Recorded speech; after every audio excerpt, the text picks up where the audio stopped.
างอีสานว่าฮีต12ของ14แต่ละเดือนบนมีฮีตมีหอยของบันเอาประเวณีฮีตหอยเอามาเป็นตัวตั้งที่ว่าจะทำให้บุญเกิดเนี่ยถ้าจู่ๆมาเป็นบุญขึ้นมาลอยๆมันมีตัวตั้งมันก็ลอยๆมันก็มีน้ำหนักต้องหาเหตุอย่างใดอย่างหนึ่ง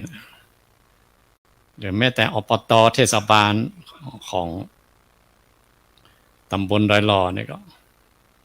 ครูบาอาจารย์วัดใดที่บ่มีเหตุที่ตั้งแห่งบุญทั้งหลายส่งน้ำพระธาตุกันนะมีเงื่อนขึ้นมาที่เป็นเหตุที่ตั้งแห่งบุญเห็นหน่อยฮาวหรือว่าจะพิษลักก็บ่พิษเนี่ยถูกต้องเลยแหละอันนี้ทวนความจำเนี่ยนะเนาะพระเจ้าเปรตที่โกศลนี่เป็นมหาโพธิสัตว์เจ้าที่รับพุทธพยากรณ์ไว้ได้เป็นพุทธเจ้าองค์ที่3องค์ที่1คือพระรามผู้ประเสริฐองค์ที่1คือพระเสียริยเมตไตรองค์ที่2คือพระรามผู้ประเสริฐองค์ที่3คือพระเจ้าเปรตที่โกศลในบทเมตไตรโย10พระองค์พระเจ้าเปรตที่โกศลได้ทำบุญทำทานที่ยิ่งใหญ่ที่สุดในพระพุทธศาสนานี้พระองค์เขายกย่องว่ามันมีกินตานันใดที่ว่าจะยิ่งใหญ่กับอสัตถิสถานของพระเจ้าเปรตที่โกศลมีครั้งเดียวในศาสนานี้ตาลจนหมดครั้งหลวงนะขนาดไหนเนาะพระเจ้าอยู่หัวตาลแข่งกับคนถึงเมืองต้นเหตุมันมาจากไหนต้นเหตุจริงๆก็คือนายอนาถบิณฑิกะเศรษฐีนี่เพิ่นได้คิวเนาะได้คิวได้นิมนต์พุทธเจ้านิมนต์ภิกษุสงฆ์องค์ข้าเจ้ามีพุทธเจ้าเป็นประธานมาทำบุญที่บ้านคือการได้นิมนต์พระอสิติมหาสาวกกับพุทธเจ้ามาเป็นประธานนั้นยากแสนยากถ้าพุทธเจ้าบอกออกปากเองก็ต้องไปขอคิวกับพระอานนท์พ่องซึ่งเป็นพุทธอุปถากเลขาส่วนตัวเนาะหรือไปหาเลขาโดยรวมคือพระทัพพมรบุตรเนี่ยเป็นเลขาโดยรวมของสำนักงานเลขาของทรงสมัยนั้นเองที่จัดแจงกิจนิมนต์จัดแจงกิจการคณะสงฆ์ต่างๆหรือออกจากพระพุทธองค์เองอันนั้นพระเจ้าเปรตที่โกศลเนี่ยซึ่งเป็นมหากษัตริย์เนี่ยได้ทำบุญข้างยิ่งใหญ่เหตุมาจากที่อนาถบิณฑิกะได้คิวจากพุทธเจ้ามาไว้ได้ทำบุญตอนที่เป็นทำบุญนะอนาถบิณฑิกะก็เข้าไปสนพุทธเจ้ามาแล้วหรอไปเข้าไปสนทนากับพระองค์ที่ในห้องโถงที่จะถวายภัตตาหารทำบุญสังฆทานมีพระองค์เป็นประธานอันนี้ที่ในโรงครัวก็วุ่นวายกันใหญ่น้องปิดเตรียมภัตตาหารถวายพระพุทธองค์ก็มีหลานของมันนะมันกำลังให้ละอ่อนมันกำลังเล่นหล่นไปหล่นมาขวางไปขวางมาแต่แม่ครัวยุ่งก็แม่ครัวมันเองอะแม่ครัวเลยไปจ้างเนี่ยเอาเข้าแป้งมาปั้นเป็นตุ๊กตาแป้งแล้วอีน้อยมึงเอานี่ไปเล่นไปคำว่าอีน้อยเอานี่ไปมันมีในธรรมในสถานเนี่ยเอาว่าไว้ต่ำว่าสำนวนพาไปนะคือไปในธรรมนองเนี่ยไอ้กะน้าอ่อนได้ตุ๊กตาแป้งมันก็เอาตุ๊กตาแป้งไปเล่นมาว่าเป็นลูกของมันนะเล่นไปเล่นมาตุ๊กตาแป้งที่แม่ครัวมันตกแตกเป็นน้ำให้น้ำห้องบอกฟังอีล่าเคยโล่นไปหาพระอุ้ยมันเลยพระอุ้ยคือมันอนาถบิณฑิกะเศรษฐีที่กำลังสนทนากับพระพุทธเจ้ามันก็ลูกเศรษฐีหลานเศรษฐีเนาะเราโล่นไปบอกฟังอีล่าใครลงไปถึงพระพุทธเจ้ามันเลยปัญหาพระอุ้ยดอกเก่าให้งงว่าลูกมันตายมันอันนี้แม่ครัวของม้าไม่รู้โล่นมาตันละอ่อนเนาะเข้ามาก็ถามกันไปอย่างได้ถามกันไปถามมาก็แต่เป็นว่าแม่ครัวปั้นเป็นตุ๊กตาคือละอ่อนเล่นแล้วละอ่อนเอาไปตกแตกมันเข้าใจว่าตุ๊กตานั้นเป็นลูกของมันแตกไปมันเสียใจมันให้ขอพระอุ้ยมันช่วยหน่อยพระอุ้ยมันเป็นยังมันพูกอย่างกินจัดตานให้ตุ๊กตาขอพระองค์ฮับนิมนต์ฮับตาลหน่อยพระองค์ฮับปากพ พอห้าปากตอนนั้นหมู่เดรัจฉีทั้งหลายหมู่ที่บาหันตัวเอาแล้วเรื่องใหญ่เรื่องโตเรื่องนี้มันลูกกระตาแป้งมันไม่ใช่จริงจะไปตานอย่างใดเนี่ยที่ไหนได้พระองค์เรื่องความบัดเที่ยงว่าอุปมาเรื่องความบัดเที่ยงอย่างทุกสิ่งทุกอย่างผู้ใดเจ้าห้าคิวได้ทำบุญ2 วันกันนั้น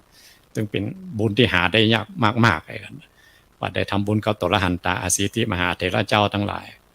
ตระหันตา500 ตนพร้อมกับพระพุทธเจ้าเป็นประธาน2 วันนี่คนทั้งหลายพอหันการกินการตานของอนาถาว่ายิ่งใหญ่ปันนั่นเนี่ยเนาะได้ทับคิวจากพระพุทธเจ้าก็พากันเลื่อมใสในการกินการตานพากันตานพอตานแล้วก็พอดีตั้งคนไปทำงานในวังก็มีอ่ะก็ได้ซุบๆซาบๆกันในวังบอกว่าวัดพุกข้าพเจ้าทั้งหลายได้คิวจากพระพุทธเจ้ามานะอย่าตานขอพระเจ้าอยู่หัวไปพอกันมั้งก็ได้ยินข่าวว่าพระเจ้าอยู่หัวเนี่ยเป็นตานยิ่งใหญ่เนาะบ่มีใครเต้าค่าเขาถึงเมืองเอตานเขาก็อู้กันไปจะเล่นกันพ่องเนี่ยอู้กันตามที่คนในห้องในวังไปอู้กันอย่างเดียวแต่ว่าพระเจ้าอยู่หัวเพิ่นได้ยินนะเสร็จแล้วเพิ่นไปพอแต่กะเสด็จประพาสไปพอแต่โอ้เจ้าบ้านเจ้าเมืองเขากินข้าวต้านกับขนาดนี้กันนี่มาเป็นหยังข้าตาไหนนี่2 โต๊ะนิมนต์พระองค์ขอพระองค์ไปห้าบตาในวังพร้อมกับพี่สู่เจ้าทั้งหลายแล้วก็บอกให้เจ้าบ้านนะสู่เขาตานมุ้ยพอข้าเนอะเพราะข้าตานยังได้พ่องไงครับพอพระเจ้าอยู่หัววัดพวกมาตานนักเลยเจ้าบ้านตานกัน2 โต๊ะนะเจ้าบ้านตึงเมืองเราไปยอมได้นะพระเจ้าอยู่หัวตนเดียวอะพระองค์เดียวอะเฮาคนตึงเมืองอะเรื่องใส่เป็นลูกศิษย์ของพระเจ้าหมดให้2 โต๊ะขึ้นกว่าพระเจ้าอยู่หัวอีกอะตบกันไปตบกันมาจนในสุดท้ายมาเล่ายาวแล้วเนาะจนสุดท้ายมาถึงคำว่าอสัตถิสถานแต่มีตานข้างใดในพระพุทธศาสนาที่ตานได้ยิ่งใหญ่ขนาดนั้นพระเจ้าอยู่หัวเอาเงินหมดคลังเลยมาเอาทุ่มตานในครั้งนั้นก็มีมหาอมาตย์ซึ่งเป็นถ้าสมัยนี้ก็เรียกว่ารัฐมนตรีว่าการกระทรวงการคลังเนี่ยเนาะคุมมันบัญชีคุมเงินคลังหลวงเนี่ยว่าเงินคลังหลวงเนี่ยได้มาโดยตุกโดยหยักได้มาการเก็บภาษีพ่องได้มาโดยจากเงินกองคลังอย่างมาแต่เก่าแต่ก่อนพระเจ้าอยู่หัวเอาไปตานอย่างนี้ยิ่งใหญ่ขนาดนี้เนาะมีสุกะอามาตย์กากาละอามาตย์2 คนสุดตรงเลยกะคนหนึ่งหันโอ้พระเจ้าอยู่หัวทำได้อย่างไรเนาะทำได้อย่างไรเนาะเนี่ยกินตานขนาดนี้บ่มีในประวัติศาสตร์บ่มีในบ้านในเมืองที่พระเจ้าอยู่หัวจะตานหมดครั้งขนาดนี้ใจบุญใจใหญ่ขนาดนี้เลยหน่อยนะบ่เสียดายทรัพย์สมบัติปานนี้น้อยอามาตย์คนหนึ่งก็เสียดา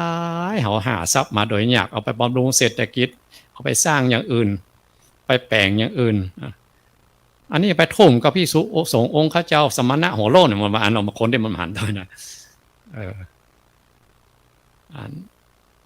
มนเงินจนหมดครั้งอันนี้พอวันที่ตอนพระองค์จะเรียกว่าแสดงธรรมมีคาถาหลังจากพระองค์ฉันภัตกิจทำฉันภัตตาหารอย่างเรียบร้อยตามธรรมดาพระองค์จะแสดงธรรมยาวเป็นที่ชื่นชมในธรรมของพุทธบริษัททั้งหลายถ้าพระตามสมัยนี้ก็พระองค์สัพพิติโยเสร็จก็ลุกอะพอพระองค์ลุกไปพระเจ้าอยู่หัวโอ้ตั้งแต่กินแต่ตานมาบ่มีอย่างตานยิ่งใหญ่ครั้งนี้เงินจนหมดครั้งเลยเจิญเจ้าหญิงเจ้าชายเจิญแขกบ้านแขกเมืองมาถึงบ้านถึงเมืองพระองค์แสดงธรรมีคาถาให้ป้อนสั้นหน่อยเดียวบ่หนำใจเฮ้ยตัวหนำพระพุทธเจ้าไปถึงวัดพุ่นล่ะโอ้พระองค์ข้าพระองค์ก็ทำแต่ทำไหวเนาะพระองค์แสดงมีเหตุอย่างน้อข้าพระองค์ก็อยากจะได้ยินได้ฟังธรรมีคาถาอันปิติลื่นลมบันเทิงใจยาวๆพระองค์แสดงธรรมีคาถาน้อยเดียวแล้วก็ปิกมาวัดมาว่าพระองค์บอกว่าพระองค์แสดงธรรมีคาถานักบ่ได้มันอำมาตย์ของเธอจะหอแตกเจ็ดเสียงเพราะเขามาหันตัวมาพอท่านพระเจ้าอยู่หัวกราบพระองค์ทูลลาพระพุทธองค์มากลับมาวังถามนะ ประชุมเสนาอามาตย์ว่าฆ่าตานครั้งนี้ไผ่ที่มาหันตัวไผ่ที่หันตัวคนที่หันตัวยกมือกันหมดไอ้ที่มาหันตัวมันก็สุดโตเหมือนกันมันก็ยกมือเหมือนกันข้าพเจ้าถึงมาหันตัวสุดแล้วเอาเงินเอาไปธนุบำรุงบ้านบำรุงเมืองอย่างนั้นเอาไปให้สมณะหัวโล้นหมูนี่เงินจนเสี่ยงค้างหมดได้วะนะพระเจ้าอยู่หัวเพื่อก็เป็นปุถุชนเนาะโพธิสัตว์นี่แบบใจเป็นอริยเจ้าในสถานเนี่ยยังต้องเวียนว่ายแต่เกิดสร้างบุญสร้างบารมีจนบารมี30 ทัศเต็มถึงแม้จะเป็นนิยตะโพธิสัตว์ก็ยังเป็นปุถุชน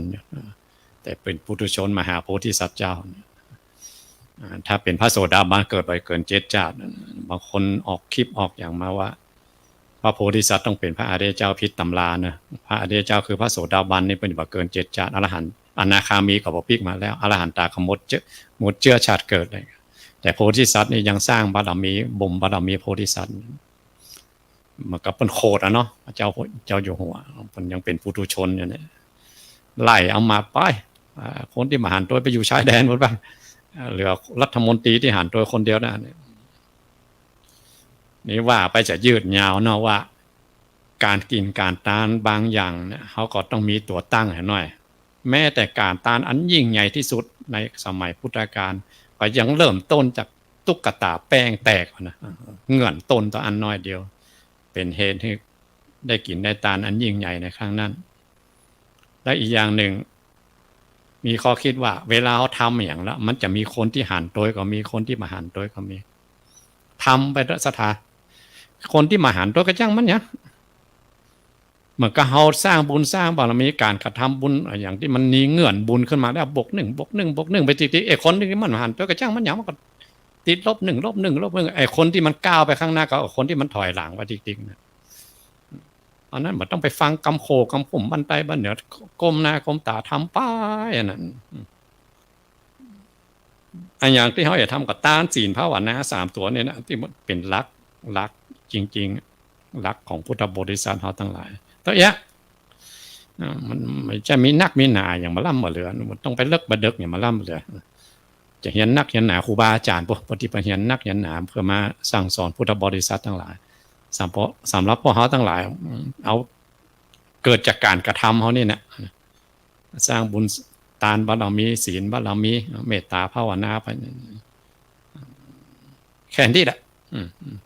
ก็เป็นบุญอันยิ่งใหญ่ของพวกเขาทั้งหลายก็ท่านอาจารย์ก็ปรารภว่าวันที่7นี้ตอนที่ไปประชุมกับติดงานอย่างนั้นนะมาได้ไปด้วยท่านอาจารย์มันไปประชุมกับเรื่องรอเตียนของคลื่นวิทยุเฮาตีวัดพระธาตุจอมพอของตุลุงดอยว่าจะทำกันวันที่7นี้แล้วก็หลังจากนั้นก็วันที่20ปลายเดือนกรกฎาคมนี่ก็จะไปกันที่สิงหาไปที่ทางอีสานเข้าภาษาแล้วเอาลาภาษาไปนอนกันไปไหว้พระธาตุพนมอาจารย์ว่าจะนิมนต์ครูบาอาจารย์มาฮับที่ท่านคนไหนเกิดปีวอกเนอะ1 ใน 12 ราศีปีวอกวอกลิงปีเปิ่งตัวเปิ่งคนโบราณเปิ้นเก่งนะคนที่มาเกิดนะไปชุมนุมธาตุกันก่อนกันชุมนุมกันที่พระธาตุนครพนมคนไหนที่เกิดปีวอกอันนั้น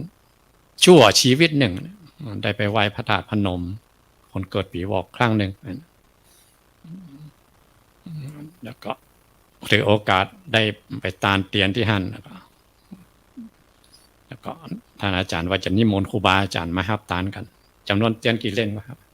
9 เล่มนิมนต์ครูบาอาจารย์9 วัดมา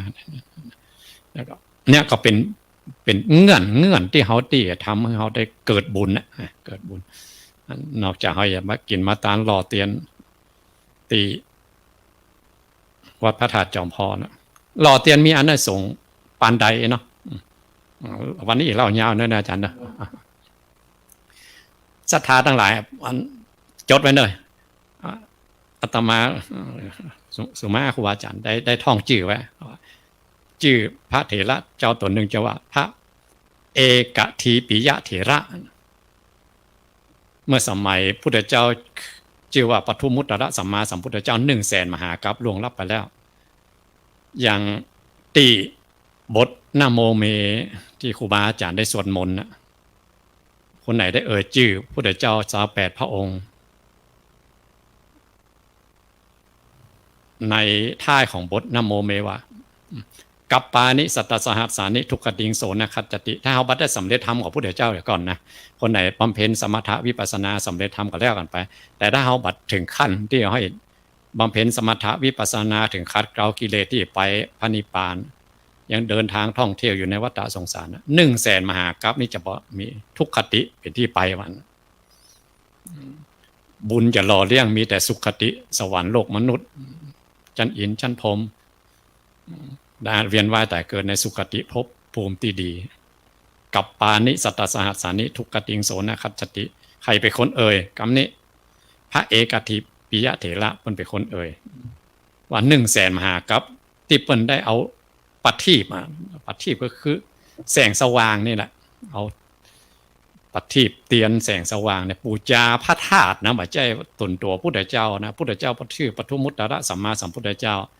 ในปานธาตุเปิ้นมาแตกเนอะศรัทธาทั้งหลายเปิ้นมาแบ่งพระธาตุกันเอาพระธาตุเป็นหอมไว้เป็นตีเดียวนะครับก่อสร้างพระธาตุกันนี่เปิ้นฉลองกันถึงบ้านถึงเมืองเศรษฐีก็หาบดีเอาคำเอาเงินเอาคำเป็นแท่งมาก่อเป็นเจดีย์หอมกันคน13ชาวบ้านเขาเผาดินกีกันเนี่ยกะก่อพระธาตุกันสูงก็เป็นโยดมาแล้วเหมือนก็เป็นดอยถึงม่อนก็เป็นพระธาตุสร้างเปิ้นฉลองกัน7 ปี7 เดือน7 วันฉลองกันจะประยมมีเนาะยมจนวันสุดท้ายมาโอ้เปิ้นอันอ่อนเปียแพ้แรงกันเรื่องบุญนะก็มีตุ๊กตาคนหนึ่งนะโอ้หันเพื่อกินเพื่อตานกับทึดเศรษฐีก็หาบดีทั้งหลายกินตานกันหอมกันสร้างพระธาตุเขาก็ขอเข้าเปิ้นกินถึงวันแค่จะกินจะอยู่ก็ยังบ่มีจะกินจะอยู่ขูดยันญาติจะไปกินไปตานกับอย่างเศรษฐีข้าบดีหรือคนทั้งหลายก็ได้มองได้บ้านเขาตาปิบๆเลยเนาะพอเปิ้นฉลองกันพรเปี้ยเพียแรงเรื่องบุญแกก็ไปขอเข้ามาแล้วไปแลกกับขี้เพิ่งกับสีสายมาหลักหมอบๆย่องๆไว้เนาะเปิ้นรับเปิ้นนอนก่อนโมตัวก็ไปเอาปฏิเตียนเนี่ยไปจุดปูจาข้างๆพระธาตุที่มีพระบรมสารีริกธาตุของพระพุทธเจ้าชื่อปทุมุตตระสัมมาสัมพุทธเจ้าบรรจุอยู่นั่งเฝ้าด้วยความเลื่อมใสเนาะ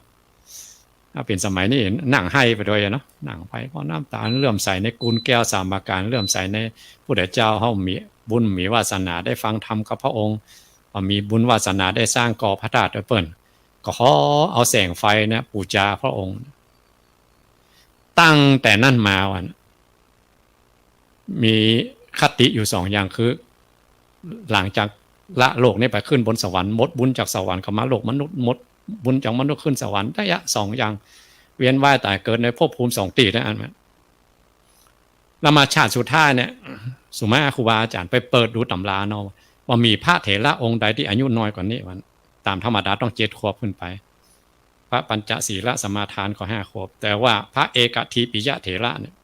อายุ4 ขวบเกิง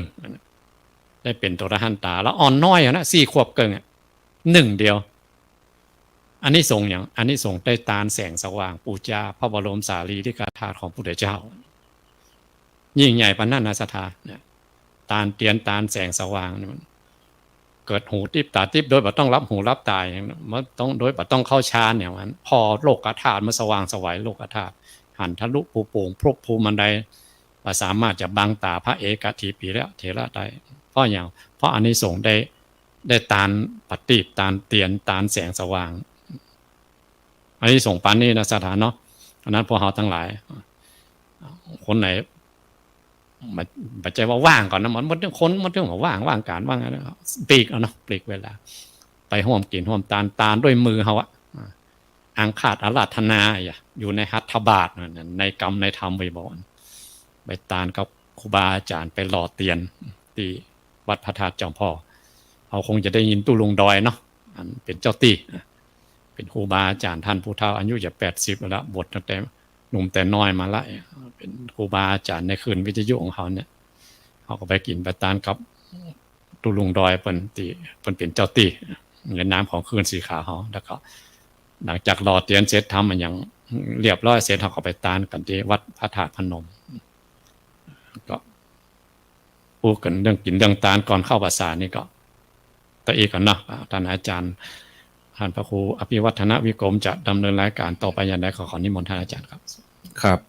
ครับสาธุครับก็ศรัทธาญาติโยมทั้งหลายก็ได้รับฟังท่านพระครูสมเด็จธรรมเสวีท่านได้ได้จาเรื่องราวต่างๆเกี่ยวกับการทานเกี่ยวกับการทำบุญของท่านเศรษฐีไปจนถึงเป็นเพียวทำบุญถึงพญาเจ้าเมืองแล้วก็มาถึงเรื่องของการได้รอเตียนตานเตียนก็นับจากนี้อย่างที่ต้นรายการว่ามีเวลาแถม3 อาทิตย์ก็จะเข้าพรรษาก็มีอยู่2 วันวันอาสาฬหปูจานี่เข้าพรรษาเจ้าบ้านศรัทธาเฮาจะจังไปทำบุญกันไปใส่บาตรทำบุญตันขันเข้าปีนี้ดีเนอะญาติโยมตรงกับวันเสาร์ด้วยแล้วก็วันที่21 กรกฎานั้นเป็นวันติดเป็นวันเข้าพรรษาทุกเจ้าเพิ่นจะอธิษฐานเข้าพรรษากันเห็นนี้ยังศรัทธาเฮาจะประยุกต์เอาในช่วงพรรษานี้เขาจะทำอะไรยังพ่องที่มันเป็นความดีกับตัวเองละสิ่งที่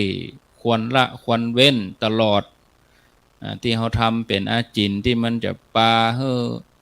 ร่างกายสุขภาพปาเฮือจิตใจเขาไปตั้งบดีเขาลองประยุกต์มาใจในช่วงเข้าพรรษาเป็นที่น่าอนุโมทนากับหลายท่านที่เปิ่นตั้งอกตั้งใจทำมาตลอดทุกปีจะฮือสัจจะกับตัวเองจะปฏิบัติอย่างใดก็เอาความสะดวกเอาความสมัครใจแต่ก็ขอทำให้มันเป็นพิเศษหน่อยพิเศษกว่าธรรมดาในช่วงพรรษาก็3 วันนี้3 ปุตนี้ก็อาตมากับท่านพระครูสมเด็จธรรมเสวีก็จะถือโอกาสได้เอารายการนี้เชิญชวนศรัทธาญาติโยมท่านทั้งหลายได้มาประพฤติปฏิบัติก็จะนิมนต์อาจารย์ท่านพระครูสมเด็จธรรมเสวีได้ร่วมสนทนาจากันในเรื่องของเทศกาลเข้าพรรษามีอยู่2 วันวันแรกเป็นวันอาสาฬหบูชาวันอาสาฬหบูชานี่มีความสำคัญอย่างใดเนาะแต่เฮากัน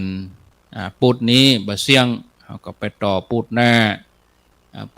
ยังบ่เสี่ยงแถมเฮาก็ไปต่อปุดในไปจนถึงปุด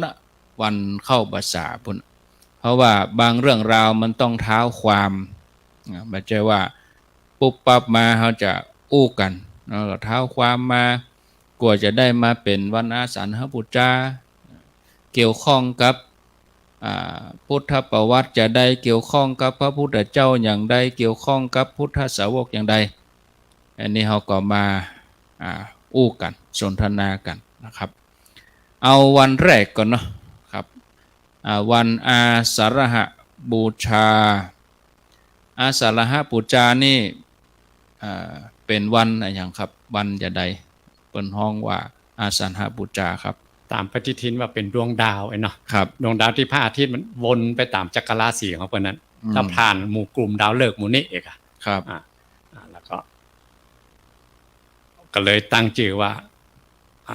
เดือนอาสาฬหะเดือนเพ็ญเดือน8เนี่ยเนาะครับเรื่องราวของเพนเดือน8เนี่ยพระองค์ตรัสรู้เพนเดือน6นะถ้าตามภาษาใต้เนอะบ้านเฮาก็8 เปงแต่ว่าอันนี้ก็เป็น10 เปงไปแล้วก็ตอนที่พระองค์ตรัสรู้หลังจากตรัสรู้พระองค์ก็แวดต้นโพนะครับอยู่7 สัปดาห์เรียกว่าสัตตมหาสถานครับเนี่ยครูบาอาจารย์ที่สอนนักธรรมนะ ควรจะไปพุทธคยาหรือที่พระองค์ตรัสรู้ไปเพื่อหันของจริงหันของจริงเวลาเรามาสอนนักธรรมอ่ะจะอู้ได้เต็มปากเต็มกลางว่าสัตตมหาสถานที่พระองค์หลังจากตรัสรู้แล้วพระองค์แวดไปแวดมาแต่น่ะเจ็ดที่มันมีไหนพ้องแต่ละที่สำคัญอย่างไรอ่ะเจ็ดที่กับ7 7 49เนาะครับหลังจาก49วันก็พระองค์ก็เดินทางไป11วันไปถึงก็จากพุทธคยาไปถึงกรุงปาราณสีก็ประมาณ600กิโลโอ้เดินทาง11วันเดินนะเนาะเดินทางพระองค์โดยแบบใจรีดนะครับถ้าพระองค์ใจรีดกับชั่วลัดนิ้วมือเดียวก็ยังครับยังอันนี้ใจเวลา11วันบ่โพดไผเตื้อพ่อมีคิวรออยู่พุ่นครับครับคือพระอัญญาโกฏัญญะนะเพิ่นได้ตั้งความปรารถนาไว้ว่าขอให้ได้เป็นปฐมสาวกผู้รู้ราตรีนานเป็นตัตัญญูบุคคลเนี่ยเนาะปฐมสาวกของพระองค์หันในคายพยานนั่นหรอครับพระองค์ว่าพระองค์หันแต่ใต้ต้นโพแล้วว่าหายเป็นจังไดหลังจากนั้นพระองค์ก็เดินทาง11วันครับไปแล้วก็ไปปะปัญจวัคคีย์ที่หั่นครับเขาก็ตกลงกันนะหมู่นั้นนะสมณะโคดมมาเฮาอย่าไปต้อนรับเด้อเตรียมกันไว้เตรียมกันว่าพระอู้นั่นตามภาษาบ้านเฮานะบัดท่าละไปหันไปยิ่งอย่างหกฝีเบาละความเปลี่ยนหมดอันแบบอัฏฐคีรพานุโยกแล้วบ่เอาละอีกอ่ะเปิ้นแต่ก่อนเปิ้นเจียวอย่างอันหรอมอมเพชรอัฏฐเข่งเนาะเข่งนะกะเข่งแบบบ่เข้าเรื่องเข้าราวนะไผเข่งนี่คือตนเป็นนั่นศักดิ์สิทธิ์เนาะศักดิ์สิทธิ์นับถือกันพระองค์ไปทันไปฉันอาหารอย่างเงี้ยแล้วไปอยู่ตามปกติอย่างเงี้ยเอาบัดเต้เนาะเอาบัดเต้นี่ละครูบาอาจารย์ครับเนี่ยอันนั้นพระองค์ก็ได้ทำเหมือนกันสู้เดียวๆเนาะหนึ่งต่อหนึ่งมาเลยครับแล้วก็พระองค์ตามพุทธประวัติที่เราได้เห็นก็1พระองค์ระลึกถึงคุณของ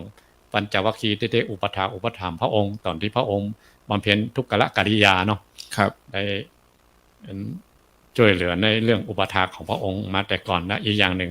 พระอัญญาโกณัญญาได้อธิษฐานไว้ครับพระองค์ก็เดินทางไป11วันก็ไปแสดงพระธรรมจักรกับปัฏฐานสูตรเนี่ยจะเชิญชวนคณะสัตยาทั้งหลายว่าอย่างน้อยเนาะครับเขาควรจะอธิษฐานว่าบัดใจว่าต้องทำต้องมีต้องเป็นเนี่ยไม่ใช่นะครับครับควรจะสวดธรรมจักรน่าจะได้ทุกวันอย่างน้อยนะครับอย่างน้อยทุกวันละ1จบเนี่ยครับถ้าผมมาเจ้าก็มาแรงได้ก็ได้อย่างน้อยขอได้สักจบหนึ่งตลอด90วัน3เดือนเนี่ยก็นั่นถ้าอย่าว่ากำปากได้เนาะถ้าคนไหนอยากจะท่องได้คำปากวิธีสวดมนต์คือท่องได้คำปากเนี่ยครับเขาท่องละบรรทัดเนี่ยวันละบรรทัดบ่ต้องนับวันละบรรทัดวันนี้บรรทัด1ซ้ำไปซ้ำมาครับได้1วันพุกท่องบรรทัดที่2แล้วก็นับ1 2เลยนะครับท่องอันที่1ที่2แล้ววันที่3ท่องบรรทัดที่3แล้วก็นับ1 2 3ไปครับวันที่4ท่องบรรทัดที่4ขึ้นได้แล้วก็นับ1 2 3 4วันที่5ท่องบรรทัดที่5ขึ้นได้ครับแล้วก็ทวนนั้นเก่าคือหน้าทุกครั้งก็ทวนทุกครั้งเนี่ยได้จะบ่ลืมจะแม่นเป๊ะเลยทุกตัวอักษรครับคืบหน้าบรรทัด1ก็ทวนทุกครั้งครับ1 1 2 1 2 3 1 2 3 4 5 1 2 3 4 5 6 1 2 3 4 5 6เนี่ยครับเอาจนสุดแล้วเขาจะแม่นบ่ค่อนขี้โลภนักวิธีท่องพระธรรมจักรนี่นะวันน้อยครับท่องเอา16จั่นจั่นฟ้าจั่นดินอย่างว่าหมดบ่ต้องเต็มที่เลยบ่ต้องละบ่ต้องเว้นครับกูจั่นผมเพิ่นมาสาธุกับกูจั่นหรอครับอย่างศรัทธาตาน่ะก็เวลาเพิ่นออกจื่นมันเนี่ยปึ้มหรออันนี้เพิ่นมาฟังธรรมก็ได้เอิ้นชื่อเพิ่นเห็นหน่อยว่าเพิ่นได้มาสาธุกับธรรมของพระองค์แล้วเนอะสัทธะมันสาเวสุงเนี่ยมันได้สาธุกับธรรมนั่นก็มาตนนี้ก็มาน่ะก็จั่นนั่นก็มาจั่นนี่ก็มาบ้านเนี่ยก็มาฟังธรรมเนอะบ้านยิ้มเหมือนเนาะยิ้มเหมือนกันตักเนาะตักวันน่ะอันนี้พอถึงบางตีเนาะอันนี้ปัจจวัตอันติเตียนอย่างกันนะบางทีพอถึงจันเว้นเหตุการณ์เว้นพรหมกายกาคือหมู่พรหมทั้งหลายมันก็ถ้าอาจารย์ว่ามีคนมาอาจารย์สร้างกุฏิศรัทธาทั้งหลายมาสร้างกุฏิมันรวมใจแต่มันรวมไปต้องจื่อไปเลยครับเปิ้นอยากกูจั่นหน่อยที่เปิ้นมาฟังธรรมด้วยกันก็สังเกตดูว่า เหตุใดพรหมตั้งแต่พรหมชั้นอวิหาอัตตปาสุทัสสาสุทัสสีอาการนิถาพรหมซึ่งเป็นพรหมอนาคามีเนี่ย ครับ แล้วมันมาแย่งกับพันยาโกนทัญญาวาดพระต้นเป็นพระอริยเจ้าตัวแรกว่ามาแย่งเนอะ ครับ พรหมอนาคามี5 เจ้าที่มาฟังธรรมเพราะเปิ้นเป็นพระอริยเจ้ากับพุทธเจ้าตัวก่อนพุ่นหลังจากหมดศาสนาพรหมอนาคามีเปิ้นยังอยู่หรอก ครับ แล้วก็ มาเสี่ยงเดี๋ยว มาเสี่ยงเตือแล้วก็ปิกมาฟังธรรมต่อมาต่อธรรมกับพระองค์ต่อไปเนี่ยบูชาจะปูชนียานังเอตัมมังคณมุตตัมมังบูชาบุคคลที่บูชาเป็นมงคลอย่างยิ่งเอาบูชาพุทธเจ้าในภาษาเนี่ยอาจจะบูชาได้อย่างไรถ้าบางคนถึงขั้นเจริญเมตตาภาวนาก็ยิ่งขึ้นไปอีกเอาไปปรึกษาครูบาอาจารย์วิธีเขาเจริญเมตตาภาวนาบูชาพระองค์โดยการเจริญพุทธานุสติอย่างใดแกบัจจะได้ทำข้อเดียวนะครับอย่างถ้าประพฤติเนี่ยเรียกว่าอารักขกรรมฐานต้องทำกับเป็นหมวดเป็นหมู่เป็นถ้าทำเป็นหมวดเป็นหมู่เป็นอันนี้จะเป็นขบวนไปทำแล้วบัดเสื่อมไอ้กันครับเจริญพุทธานุสติเมตตามรณากายคตาสตินี่เป็นหมวดเป็นหมู่ของอันถ้าบ้านเฮาว่าบทพุทธาเวลาครูบาอาจารย์เป็นสวดมนต์ตันเป็นอย่างมีหรอบทพุทธาบทกายคตาสติมรณะอสุภะอย่างเนี้ยมันอยู่ในหมวดเดียวกันบทอารักขกรรมฐานเอาเจริญกันในภาษาเนี่ยแต่ถ้าบัดถึงขั้นนั้นเนาะเนี่ยบัดจ้างหรือบ่มีที่ปรึกษาบัดมีครูบาอาจารย์ทำเองเขาจะทำได้ยากศิษย์ก็ต้องมีครูอีกแต่ว่าธรรมจักรเนี่ยเปิดในเทปในไลน์ในอย่างมันจะมีทำนองถ้าจะเอาตามทำนองนี่ใช้เวลาเมินครับกี่นาทีถึงก็ไม่แน่ถ้าเมืองเหนือเขาจะโวยนะโวยเนาะศรัทธาบอกควรจะเนาะบอกควรจะสวดแบบเมืองเหนือคือครูบาอาจารย์พูดสวดไปละมันโวยมันโวยแล้วมันจะมันมาตันสับสนถ้าแบบไทยนี่เป็นทำนองสังโยกครับและจัดตันเปิดหนังสือไปตัวเปิดหนังสือไปตัวเอาเมืองในครูบาอาจารย์เนี่ยสำหรับเฉพาะเนาะมันขลังหรอแม่นนะครับแม่นโวยอ่ะครับแล้วก็ถ้าศรัทธานี่ถ้าสวดแบบไทยแบบทำนองสังโยกนี่จะชัดเจนทำนองจะดีไปแล้วก็จะไหลลื่นไปเนี่ยเขาจะปูจาพระพุทธเจ้าเนี่ยนอกจากตาลมาเจ้าเนาะมาเจ้าครูบาอาจารย์ไปใส่บาตรมาเจ้าทำบุญมาเจ้านี่บุญตาลมาเจ้านี่จะว่ายากก็ยากจะว่าง่ายก็ง่ายนะครับง่ายคืออย่างครูบาอาจารย์มันจูถึงตีขั้นใดเองอ่ะยากเพราะอย่างต้องทำถึงวันแล้วลุกมาเจ้าอ่ะครับอาหารที่อายุยืนคนที่กินจะอายุสั้นอาหารที่อายุสั้นคนกินจะอายุยืนคืออย่างไรถ้าขนมก๊อบแก๊บอย่างนี้กินนักมาได้นะมันจะอายุมันจะสั้นโรคภัยไข้เจ็บจะโดยมาถ้าอาหารอายุสั้นคือหมายว่าแกงวันนั้นอ่ะต้องกินวันนั้นมันจะบูดอ่ะจะบูดจะเน่าถ้าอาหารที่อายุสั้นๆนั่นนะคนกินได้สุขภาพจะดีอายุจะยืนยาวนะต้องเกี่ยมให้เจ้านะมันก็ต้องเกี่ยมให้เจ้าแกงก็แกงมาเจ้านั่นแหละทำมันก็ทำมาเจ้านะต้องลุกเจ้าหน่อยตีซีก็ลุกละทำอาหารกันพบกับความเกียจขั้นเหมือนกันเนาะนั่นความเพียรความพยายามต้องมีสูงเหมือนกันสมมุติว่ากระตีนพระปายามูไทยอะไรทำไมกันเพราะนะขอมาตอดพระปาปีไหนแรงแต่ไม้จะเตื้องจะว่ายากก็ยากตอนที่ยอดมันนักหน่อยนะครับแต่ว่าบุญประจำที่มันเฉพาะหน้าที่เขาเหมือนกับหญ้าปากคอกที่เขาตึงวันนี่ตึงวันนะครับ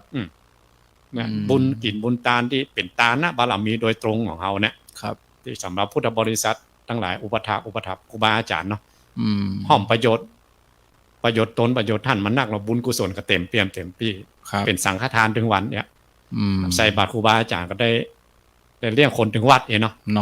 คนถึงวัดเนี่ยจะว่าง่ายก็ง่ายคือครูบาอาจารย์มาจูตีไม่ต้องไปไหนละติดขั้นใดขั้นเลยอ่ะยากกว่าเนี่ยได้ลูกเจ้าหรือทำถึงวันเนี่ยครับตาลศีลก่อนนะเอาศีล 5นี่แหละศีล 5สมาทานถึงวันเนาะครับลูกเจ้าขึ้นมาห้องคิงตัวข้าพเจ้าขอสมาทานศีล 5วันนี้วันค่ำภาวนาก็เนี่ยภาวนาสวดมนต์เอาธรรมจักรเนี่ยทำวัดเจ้าวัดแรงขอวันหนึ่งสักครั้งหนึ่งอย่างอื่นก็เป็นส่วนประกอบไปท่องมาได้ก็อย่างที่บอกตะกี้เนาะเอาวันบรรทัดมาเต้าเอียมันได้ปูจาสูงสุดละครับมันก็บ่เกินกำลังเนาะแล้วหรือว่าวัดเขา อันนี้บุญปกติเนาะ ครับ วัดเฮาวัดบ้านไกลเดินกลางบ้านใต้บ้านเหนือไปมีงานบุญอย่างไอ้เนาะ ก็ไป ไปร่วมกันเนี่ย ครับ อืม เรียกอะสร้างสมบุญไว้กับตัวเก่า ครับ มันต้องว่ามันเลิกเด็กอย่างเอาแบบง่ายๆแบบ อืม ง่ายแต่ว่ามันไม่ใช่มากง่ายนะครับ ง่ายๆแต่ว่าได้บุญมหาศาล อืม ในภาษาเนี่ย อืมตั้งใจเอา ตั้งใจเอาตั้งใจ ครับวันอาสาฬหบูชานี่ที่อาจารย์ได้มาคูว่า พระองค์แสดงธรรมจักร แล้วก็พระอัญญาโกณทัญญะนี่บทสุดท้ายที่ในธรรมจักรวันว่าอัญญาสิวัตโภโกทัญโยนี่พระองค์ว่าโกทัญญะรู้แล้วเนาะโกทัญญะรู้แล้วเนาะนี่ก็มีโยมถามว่า รู้หนอเนี่ยรู้แล้วหนอคือรู้อะหยังเปิ้นฮู้อะหยังว่าฮู้ถึงหมดมาสรุปลงที่ไหน ยังกินจิสมุทัยธรรมังสัพพันตังนิโรธธรรมันติ เป็นกรรมเอ่ยของพระอัญญาโกณทัญญะเปิ้น ครับ บ่ใช่ว่าเอ่ยแบบลอยๆนะ อืม เปิ้นดังทู่ลังเห็นไปถึงจิตถึงใจว่า สิ่งใดสิ่งหนึ่งเกิดขึ้นเป็นธรรมดา สิ่งนั้นย่อมดับเป็นธรรมดา อืม เปิ้นหันตัวเนี้ย เปิ้นฮู้ตัวนั้นแล้วก็พระองค์ รับรองเลย อ๋อพระองค์รับรองไว้ ว่า ครับ พระอัญญาโกณทัญญะหันความจริงแล้ว ถ้าเป็นอย่างบดเดียวก็คืออย่างเปิ้นสอบกันเนี่ยเนาะ อ่ะ วันนั้นนี่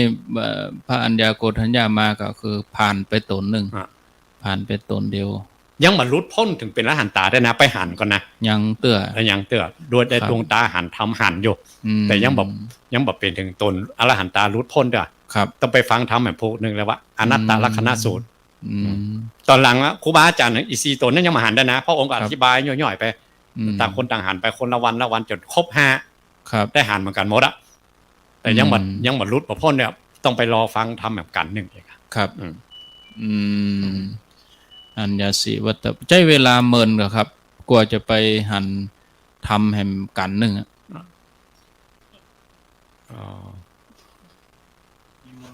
อันถ้าอาจารย์ได้เกินไว้จากกี้ว่า ท่านพระอาญาโกณทัญญากับท่านปัญจวัคคีย์ถึง4นะใช้เวลาประเมินท่านบอกไว้ใช้เวลาประเมินแต่บันนับวันนะว่ากี่วันบันนับวันคือหลังจากพระองค์แสดงปกิณกะของธรรมจักรเสร็จอธิบายความไหมเนาะคือผู้มีปัญญาอันเลิศหรือได้คิวก่อนเปิ้ลหรือได้หันทำก่อนเปิ้ลก็คือ ท่านพระอัญญาโกณทัญญาได้หันละงั้นก็บัดตามคิวเนาะตนอื่นก็ได้เลี้ยงกันมาแล้วก็บักกี่วันว่าอันเปิ้ลบัดได้นับจำนวนว่าบักกี่วันแล้วพระองค์ก็มาสรุปในเรื่องอนัตตลักษณะสูตรนะครับท่านปัญจวัคคีย์ก็ได้หลุดพ้นกันหมดตัวละหันตา ตอนนั้นก็มีตัวละหันตาเกิดขึ้นในโลก6พระองค์ คือพระองค์เป็นตนที่1กับสาวกแห่ง5ครับอ๋อ เนี่ยเฮาวันเข้าพรรษาหรือวันอาสาฬหบูชาวันเข้าพรรษาสถานเนาะ ครับ เอาควรจะสวดพระธรรมจักร ได้บ่พิษเนาะ บ่ผิดบ่ผิดไปพิ เพ จาร ราะว่า ณา อันกูลเปิ้นใหญ่ อันนี้มันบทของอรหันต์พุ่นนะนี่มันจะได้ ก็อัน ใจกัน ท่านอัญญาโกณทัญญาตอนแรกก็เป็นปุถุชนนะ ปุถุชนนั่น เออแสดงคือปุถุชนนะ อ๋อครับอืม แสดงคือปุถุชน แต่ว่าปุถุชนเปิ้นบวชมาเมินเนาะ ครับ เป็นแบบ บางคนนี่นั่งในรถไปบ่ก็สวดโดยนะ เดินทางไปที่ไหนนั่งรถปุ๊บก็สวดไป เปิดในรถสวดไปนะ อ่า ก็ดีเหมือนกันนะเนาะ ขออนุญาตชื่อนะเนาะ ครับ สำนักพระธรรมกายเนี่ย อืม เดี๋ยวนี้เปิ้นสวดกัน ถ้าคูณจำนวนคนกับจำนวนจบนี่นะ อืม 4,000 กว่าล้านครั้ง 4,000 กว่าล้านครั้งนะ ลูกศิษย์เป็นสวดนี่นะ แล้วก็ถ้าตามโลกนะ อืม คนไหนเป็นลูกศิษย์ธรรมการจะหิมากล้าขึ้นกัน ครับ มั่งมีสีสุขกันกุคนเนี่ย อืม เอาเนี่ยบัดต้องว่าอัน ครับ ต้อง หันชัด หันชัดอย่างเงี้ยแล้วก็วาดก็สร้างได้ใหญ่โตมโหฬาร ครับ อันดับ1ของเมืองไทย อืม เพราะอย่างพระอานิสงส์ธรรมของพระองค์ ครับ อัปปมาโนธรรมโมเลย อืม เขาจะไปตัดก้อมสินเปียงธรรมของพระองค์แค่นั้นแค่นี้ อืม ธรรมของพระองค์นับมาได้ประมาณมาได้ยังมาถึงเนี่ย ครับ เอาหมกขายุงขากระต่ายยังหน้ามหาสมุทรธรรมของพระองค์มกเอียกะอ่ะ เนาะครับ กว่าทำแต่ละข้อของพระองค์จะตัดสรู้ได้นะพระองค์ต้องบ่มบารมีมาสาวอสงไขยแสนมหากัปก็นะก็อย่าได้ทำมานะครับ เป็นธรรมสำเร็จรูปเนี่ย อืม ปรารถนาอยู่ในใจอยู่7อสงไขย แล้วก็มาปากอีกเก้าอสงไขยแล้วมาพุทธพยากรณ์จากพระพุทธเจ้าชื่อว่าทีปังกะละสัมมาสัมพุทธเจ้าอีก4อสงไขยป่ายแสนมหากัปพอเนาะจะสวดถึง3บทนี้ได้ก็ครับ อย่าง ถึงธรรมจักรอนันตะอาทิตตะอย่าโยมอ่ะ พอละ ขาดธรรมจักรก็เลือกกินละแล้วคนเดี๋ยวมีความเพียรเพิ่มขึ้นก็เบามีเป็นหยังเนาะได้ก็เป็นหยังได้ปะเต้บอกว่าก็เปิดดูแบบแล้วก็เวลาเขาไปร่วมพิธีอย่างยังไงเนาะเวลาพระสงฆ์ครูบาอาจารย์เปิ้นขึ้นบทนี้เขาจะสวดตัวได้ก่อนเขาเป็นศรัทธาก็เจริญธรรมานุสติไม่จะไปผิดทุนก็สั้นดีก่ะเขาเป็นเจ้าบ้านเนี่ยเขาค่อยสวดโดยเปิ้นนี่แน่เนี่ยก็ไปเผาตำราเรื่องธรรมานุสติฟังเนี่ยก็พระองค์คือเจริญพระหูลีลิกตายะนะทำหื้นนักโดยนะเนี่ยมันทำมันทำหื้นนักยานีกตายะเหมือนกับคนขับรถอ่ะมันเนี่ยมันทำไปคนขับรถใหม่ๆยังฝึกรถถีบใหม่ๆนะมันต้องหัวโนกันมันต้องผ่านหัวโนกแข่งปูดขาปูดหมดอ่ะจึงผ่านรถเครื่องรถถีบนั้นมันต้องโกนไปโจนนั่นโจนนี่นะกว่าจะเป็นหรือขับรถยนต์เนี่ยเนาะถามคนขับเขาว่าตาก็หูก็ตีนก็มือก็มันจึงอิเลกเกกังตอนแรกอ่ะพอคล่องแล้วยานีกับตายะเนี่ยคล่องมันกับคนขับยานมาเนี่ยประคองได้แล้วสบายแล้วทุกบทเลยในบทกรรมฐานพระองค์บอกพ่อหูลีลิกตายะทั้งนั้นอ่ะคือทำให้นักอ่ะทำให้คล่องทำให้ชำนาญจนทักษะมันเกิดเนาะเครื่องอัตโนมัติมันเกิดอ่ะเราเรียกว่าวสีความชำนาญเชี่ยวชาญชำนาญถ้ามนเนี่ยคนไหนบ่ท่องมนเพราะว่าเป็นมนทินนะมนใดไม่ท่องบนมนนั้นก็เป็นมนทินครับจะชำระล้างใจขนาดไหนชำระล้างให้เป็นพระอริยเจ้ามันบดีตะใดแล้วทำไปสวรรค์วิมานทุกชั้นอย่ามารวมกันนะบัดเต้าเศษเสี้ยวที่16ของพระอริยเจ้าเองการได้บรรลุธรรมเนี่ยยิ่งใหญ่ปานใดเพราะทรัพย์หมู่นั้นยังมีเกิดแก่เจ็บตายแต่อมตะธรรมหรืออริยทรัพย์นี้อยู่ตลอดอ่ะติดตัวไปถึงภพชาติต่อไปตลอดเลยไปตลอดก็ขนาดงูเหลือมมีในธรรมบทก็งูเหลือมที่อยู่ข้างวัดน่ะแล้วก็ฟังพระเจ้าเปิ้นสวดจำบทได้จะถูกบ่ถูกมันอาจารย์ถ้ามันถูกอาจารย์ตักมาเนาะอายตนะวิพังจำแล้วก็มันก็แปลไปจะได้อ่ะเป็นสัตว์เดรัจฉานอ่ะฟังเพียงแค่ทำนองอ่ะโอ้มันอย่างมาม่วนบทนี่อ่ะได้ยินพระเปิ้นสวดเจ้าคำมันลึกซึ้งอ่ะจนตายคำนั้นอ่ะตายแล้วก็จิตเปิ้นไปดีเนาะพอไปเป็นเทวดาเสวยบุญของเปิ้นไปปีกลงมาเกิดเป็นมนุษย์แถมอันนี้ก็เวียนตายเวียนเกิดกันหลายภพหลายชาติหลายนี่เหมือนกันเปิ้นก็ไปอยู่วัดตัวเก่าก็มาอยู่เป็นนั่นสีเปยอ่ะแล้วก็ใจก็กึดเคยไปเอวหาเปื่อนที่เป็นพระที่วัดปุ่นเนี่ยเดินผ่านป่าไปก็มาพอสัตว์มูนี่สัตว์อย่างมาบ่าทะเลาะกันบางสัตว์เป็นศัตรูกันงูกับหนูก็ยังมาบ่าทะเลาะกันทั้งเป็นศัตรูกันว่าอยู่ได้โดยว่าอยู่ใกล้วัดนี่ว่าอยู่ใกล้ว่าฟังธรรมอันนี้ก็ไปถึงวัดพระก็มาตักว่าชื่อหยังเราเปิ้นฮู้เนาะอาจารย์เปิ้นมีญาณอย่างใดบ่ฮู้ล่ะเปิ้นว่าอันนี้เป็นงูเหลือมเก่าเคยไปอยู่ที่ข้างวัดเก่าเฮาก็ถามไปถามมาแล้วเธอมีชื่อว่าใดถามไปถามมาชื่ออันอายตนะวิพังเนาะมันพุดขึ้นมาเลยโหก้มพอตัวเก่าป่วยตัวลำกำหันเลยหันตาหันหูหันจมูกหันลิ้นหันกายหันเลยบรรลุธรรมเลยบรรลุธรรมเพราะว่าเพิ่นตักชื่อบ่ได้เนาะเนี่ยฟังแจ่มมาให้บ่ดีเนาะงูเหลือมอ่ะเนาะโอ้แล้วอย่างญาติโยมอย่างบางท่านบางคนนี่ เปิ้นจะเปิดนอนนะอาจารย์เปิ้นเปิดนอนแล้วก็บัดเดี๋ยวมันเทคโนโลยีมันมีเนาะโทรศัพท์กาวแล้วก็มันมีเทปขายอะเทปน้อยๆนะโยมคนหนึ่งเปิ้นบ่สบาย แล้วก็เปิ้นก็มาถามผมว่าบัดเดี๋ยวนี้ญาติผู้ใหญ่บ่สบายก็คืออาการสุดท้ายเลยนะอาการสุดท้ายละเช่นเนี้ยได้ดีถ้าว่าบอกคือหมอเปิ้นว่าเอาจนถึงที่สุดอะก็เปิ้นก็จะทรมานเพราะว่าหมอต้องเอาสายต่างๆเนาะสุกงูดังสุกอย่างต้องหมอก็ด้วยจรรยาบรรณของแพทย์อะเปิ้นต้องยื้อชีวิตให้ที่สุดอะบางเวลาก็จะต้องเอาเครื่องมือไฟฟ้ามาปั๊มปั๊มก็ทำให้อกจำไปห้องมันก็เดี๋ยวลมหายใจเพียวไปจะมีลมหายใจหมอด้วยสัญชาตญาณหมอก็ขึ้นนั่งห่มเต็กโอ้โยมเปิ้นหันไปก็อินดูญาติผู้ใหญ่เนี่ยจะได้ดีท่านถ้าอินดูอย่างอันก็ตอนที่เปิ้นมีชีวิตเนี่ยเปิ้นชอบฟังอะไรอย่างมาถามโยมไปโยมก็ว่าเปิ้นชอบฟังสวดบทนี้แล้วอันเทปตัวนั้นมีไหนเอาก็เปิ้นก็เอาไว้ข้างๆตลอดละจะนอนนี่เปิ้นก็ตึงเปิดเอาค่อยข้างๆอยู่หั่นละเอามาเปิดเอามาเลย บอกโยมเปิ้นเอามาเปิดข้างๆญาติผู้ใหญ่คนนั้นเปิ้นบ่มีความกระวนกระวายอย่างเลยว่าบอกกองได้เอาเทปนะที่เปิ้นบันทึกบทสวดใส่ตัวนะมานอนที่หมอนแล้วก็เอาเทปนั้นวางไว้ข้างหูวางที่หมอนนั้นเปิดไปตัว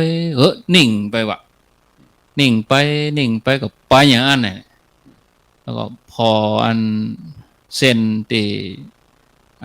จอเนาะปกติถ้าคนเฮาเนี่ยถ้ากระวนกระวายมันก็จะตวงนะก็ก้อยนิ่มเบาไปแล้วก็นั่นก็ไปสื่อเสร็จเรียบร้อยไปอย่างนั้นว่ะก็อย่างอี้ก็ได้เหมือนกันเนาะเวลาเฮาฟังกะโลตินั่นนะฟังนี่นะถ้าอย่างอาจารย์ว่านี่คือเฮาสวดเนี่ยก็อาจารย์ก็จะแนะนำพ้องได้ก็ว่ากรณีอย่างคนผู้สูงอายุกาอย่างกาที่เปิ้นอ่านหนังสือบ่ได้อ่านหนังสือบ่ได้จะมีวิธีที่ง่ายๆที่สุดเราจะเอาในช่วงพรรษาเนี่ยวิธีง่ายที่สุดเราจะมีวิธีปฏิบัติอย่างไรเพราะว่าโดยส่วนใหญ่นะกลุ่มคนฟังสถานีวิทยุกลุ่มคนฟังคลื่นของเรานี่ส่วนใหญ่จะเป็นผู้สูงอายุคนเฒ่าติดเตียงคนเฒ่าแม่นไปไหนมาได้มันลำบากเนี่ยพอจะมีวิธีที่จะแนะนำเปิ้นอย่างไรพ้องครับเขาก็ฟังคลื่นวิทยุสีขาวเขานี้อีกอย่างหนึ่งเทพของอาจารย์ชื่ออาจารย์เพ็ญศรีนะครับเสียงเปิ้นม่วนนะสมัยพุทธกาลก็มีเหมือนกันนะที่พระองค์ยกย่องว่าอุบาสิกาที่เป็นธรรมกถึกมีเหมือนกันปัจจัยก็มีฆราวาสนี่นะครับเสียงเปิ้นม่วนเสียงสวรรค์ส่งมาเกิดเนาะครับเสียงเปิ้นเอาธรรมมาอ่านให้ฟังไงครับกล่อมคิดกล่อมใจบรรยายธรรมบันทึกเทปเป็นตอนเป็นปันเรื่องพ่องก็อาจารย์ยอดมาฟังอาจารย์ยอดเปิ้นก็จะมีเฮาก็ต้องเลือกฟังเหมือนกันนะบางอันที่เปิ้นบรรยายเป็นถ้าเฮาฟังไปตอนนั้นก็บางทีจิตขุ่นเหมือนกันนะเรื่องกรรมเรื่องเวรกรรมเรื่องเวรคนทุกข์ใจแบบเอามหาวิบากไปเทศนะกะเนาะในเนื้อหาวิหาวิบากนี่เพิ่นกล่าวถึงเรื่องคนตรณีโลกคนบักกินบัตานนะแล้วก็หม้อเฮาไปจี้ใจดำมันเนาะเมื่อเป็นคนบักกินบัตานก็ห้ำอยู่ดิกๆไปแบบบ่ม่วนเหมือนกันนะเนาะได้ฟังแต่ผมเนาะเดี๋ยวยกตัวอย่างไว้เนาะที่อาจารย์แล้วอันนี้เรื่องงูเหลือม2เคสเรื่องอันนี้หลวงปู่เพิ่นอธิบายบ่อยๆที่ว่าข้างขาวอยู่บนถ้ำครูบาอาจารย์เพิ่นไปสวดในถ้ำสาธยายอภิธรรมนี่น่ะครับสวดสาธยายก็คือสวดนั่นแหละสวดกุศลาสวดนี่น่ะทุกวันวันหนึ่งก็ไปฟังเพลินไป ตึงหมูน่ะ ม่วนเนาะ ม่วนหมดตีนสวะลืมคิงว่าตายกันหมดห้องหมด500ตกปื้นน่ะตายเลยให้ว่าสมัยนี้ฟังทำแล้วตายโหงไงเนาะแต่ว่าตาทิพย์ของพระองค์หันเองอะครับว่าหลังจากละโลกจากข้างข่าวนะเปลี่ยนภูมิไปเลยอ่ะเป็นภูมิเป็นเทวดาจากเดรัจฉานนะ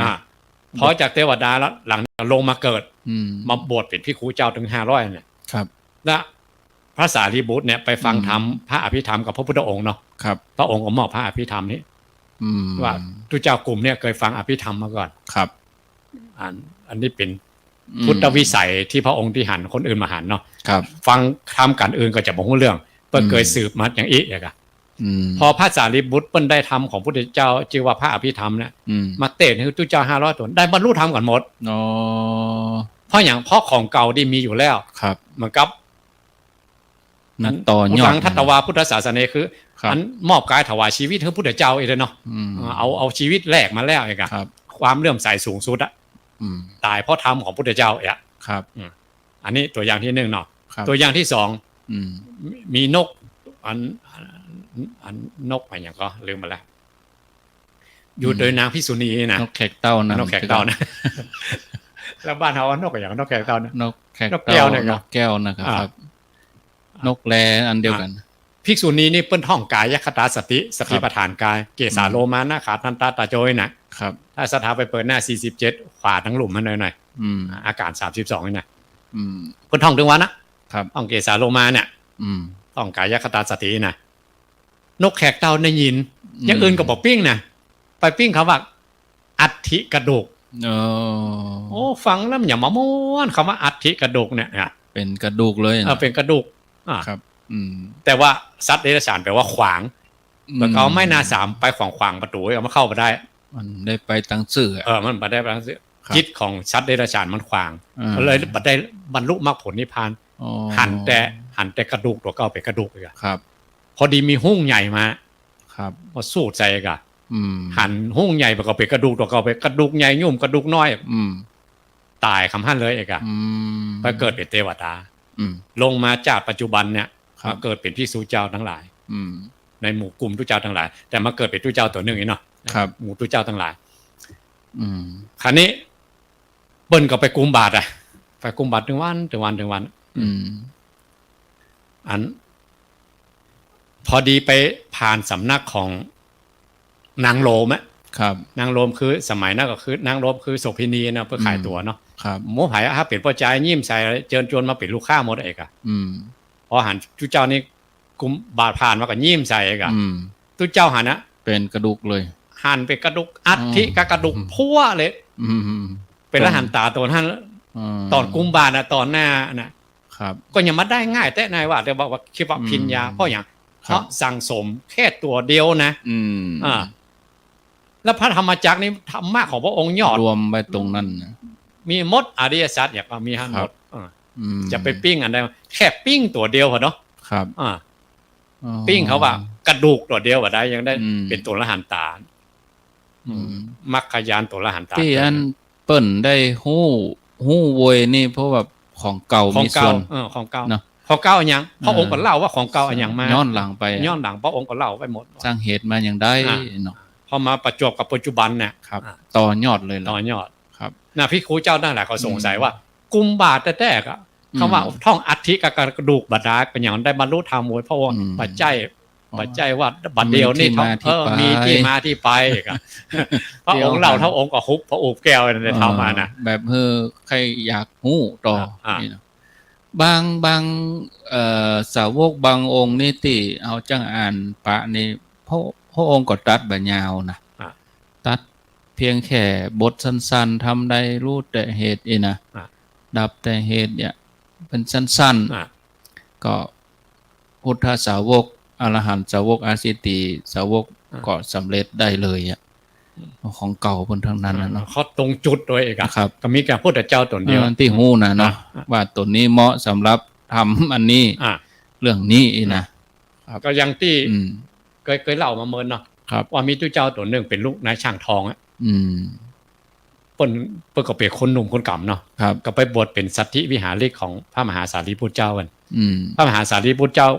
มือหนึ่งของพระองค์ละคนไหนได้ผ่านมือ อัครสาวก มือหนึ่งเนี่ยนะเป็นพระอริยเจ้าทุกคนบ่มีเว้นบ่เว้นหายสักคนนะครับได้ครูอันเยี่ยมยอดอันมีกัลยาณมิตรอย่างพระมหาสารีบุตรเจ้าเป็นครูเลยนะครับ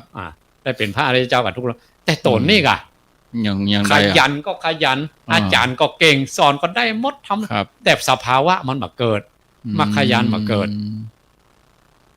เป็นลูกนายช่างทองเป็นเศรษฐีในเมืองด้วยนะบุตรแล้วก็เปิ้นก็ตั้งใจตัวก็ตั้งใจเปิ้นก็ทำแต่นะอาจารย์ก็สอนแต่นะครับลูกศิษย์ก็เก่งกับมือหนึ่งได้เป็นอาจารย์เนี่ยเพราะอะไรอย่างก็พาไปเฝ้าพุทธเจ้าแหละพอแล้วไปกันมั้งเนาะก็ลูกศิษย์ก็ขยันได้เนอะไปที่เก่านี่สอนทุกท่ากระบวนคำทุกบททุกบาทสอนหมดจึงบะจิบะค้างเนาะโดยเฉพาะคนหนุ่มๆเนี่ยต้องสอนกายคตาสติต้องสอนอสุภะอันนี้นะอ่อนนุ่มเนาะกิเลสมันจะแห้งเนี่ยครับพอไปถึงพุทธองค์พระองค์บอกว่าปัจจัยวิสัยของสาวกที่สอนทุกเจ้าตัวนี้เพิ่นเคยอธิษฐานมาว่าเป็นพุทธพุทธเวไนยขอพระองค์เป็นครูเองครับในบรรดาสาวกของพระองค์มี2ประเภทเนอะคือพุทธเวไนยกับสาวกเวไนยพุทธเวไนยอย่างอาสีติมหาสาวกขอพุทธเจ้าโพธิ์เองขอพุทธเจ้าเป็นครูครับอันนี้เรียกว่าพุทธเวไนยครับสาวกเวไนยครูบาอาจารย์ตนได้ก็ได้ตำรับตำรามาเป็นครูอันนี้ได้หมดอะเป็นคำสอนของพระองค์หมดอันนี้เรียกว่าสาวกเวไนยแต่ทุกเจ้าตัวนี้เปิ้นอธิษฐานมาขอให้เป็นพุทธเวไนยขอได้เป็นสาวกของพุทธเจ้าแต่ฟังกับพุทธเจ้าต้องพุทธเจ้าบอกอย่างเดียวว่าพระองค์ก็บอกละลูกศิษย์ของเธอว่าเนี่ยเนาะพระองค์จะสอนให้เป็นหน้าที่เราพงก็มอบดอกบัวนี่ละมิดเงี้ยแล้วก็ทุกเจ้าตัวนี้เขาได้หับดอกบัวมาก็ไปปักที่หัวเดินจงกรมเปิ้นเนาะครับถ้าเปิ้นเป็นลูกนายช่างท้องเก่ามาฝีมือนี่เปิ้นอย่าฮู้กันหรอกอย่างนายช่างทั้งหลายคนไหนดูฝีมือกันเปิ้นฮู้กันนะมือถึงมาถึงขนาดไหนเปิ้นหันดอกบัวนี่ละมิดดอกบัวที่เป็นทองคำเนี่ยมันเหมือนมีชีวิตงามขนาดนั้นบอกมาเหมือนดอกบัวนี่มีชีวิตมันงดงามบอกว่าถูกเนาะตาเปิ้นหันลูกช่างทองมาหันตั้งแต่ในท้องมาเลยเนาะพ่อแม่เปิ้นทำทองมาคนสร้างดอกบัวขนาดนี้มันใจธรรมดาฝีมือขนาดนี้ครับอันถึงในศิลปะไม่ใช่ว่าเลื่อมใสธรรมะธรรมโมอย่างนี้ถึงในศิลปะว่าตาถึงด้วยตาถึงว่าช่างมือถึงเดินจงกรมไปความม่วนนั่งชื่นชมยืนชื่นชมพอเตียวเหลวไปอย่างนั้นเนาะแต่ว่านี่มีแต่เนาะ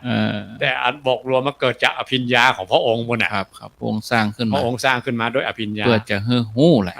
สื่อเพื่อจะเป็นสมัยนี้เราว่าสื่อการสอนเนาะสื่อถึงจะเข้าถึงธรรมะดอกบัวมันเหี่ยวลงไปกีบมันหลวงลงไปหั่นชัดเลยคณะที่เดินจงกรมนั่นนะอันนี้จังอันนี้หลวงปู่พัวเลยว่าเนี่ยเป็นว่าพัวขาดเลยอันนี้จังอันนี้จังพัวขาดครับเป็นตัวละหันตามาตอนเดินจงกรมให้รู้แล้วก็ฝึกกับพระมหาสารีบุตรมาตลอดภาษามาได้ยังมาได้เพราะอย่างพ่อไปแจ้คำของเปิ้ลครับของไผ่ของมันเนาะของไผ่ของมันลุงนานก็เมื่อก่อนเวลาตอนจะจบรายการแกจังบอกกันทำไปเตอะบุญเวลาคนเฮามันตายไปแล้วนี่บุญมันตึงบัดหลงเจ้ามันตึงซ้อหากันปะมันตึงซ้อหากันปะบุญมันตึงบัดหลงเจ้ามันก็ชัดเลยเนาะไปถึงบุญมันตึงของไผ่ของมันละมันแยกส่วนไปฮะก็อันเนี้ยว่าขอให้มันถูกจุดแล้วเฮาสมัยนี้เฮาบ่มีฌานบ่มีอภิญญาเฮาบ่เฮาเหมือนกับเฮาตอดแห่ในน้ำคูณเอาธรรมของพวกเอาถึงหมดอ่ะมาสร้างเหตุเอาเนาะมาตอดในน้ำคูณพ่อมไว้ได้ศรัทธาจะปิ้งคอใดก็บ่ฮู้เพราะนั้นเฮาต้องฟังบ่อยๆฟังเนืองๆฟังนักๆฟังหลายๆครูบาอาจารย์ครับ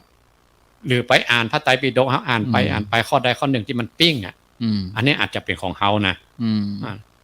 100 กรรม 1,000 กรรม 10,000 กรรม 100,000 กรรมอาจไปแจ้ของเขาอาจจะมีกรรมใดกรรมหนึ่งแค่อัฐิกับกระดูกก็ได้แค่หั่นดอกบัวบ่ได้ก็ได้พอเนาะคนบัดเดียวเนี่ยใจเขาบัญญาวอาจารย์แล้วไปสอนหนังสืออย่างอะไรนะอ่อนบัดเดียวเอาสั้นๆกับอาจารย์เขาแบบอย่างบอกเกิน10 นาที5 นาทีเขาจะชอบอย่างนั้นค คนยุคบัดนี้ใจเขาบ่ค่อยยาว มันขาดมันว่า มัน สมาธิสั้น มัน ขาดพาหุลีที่กตายะต่อเนื่องเนี่ย ครับเลยบ่ได้หยังคนแต่ก่อนนี่คือเปิ้นใจนิ่มเนาะฟังธรรมะผูกต่อผูกผูกต่อผูกนะอันเดียวจะให้เขามา13กันให้ฟังวันข้ามคืนหุ่ง ได้หมดนะ ก็มีข้อแม่ให้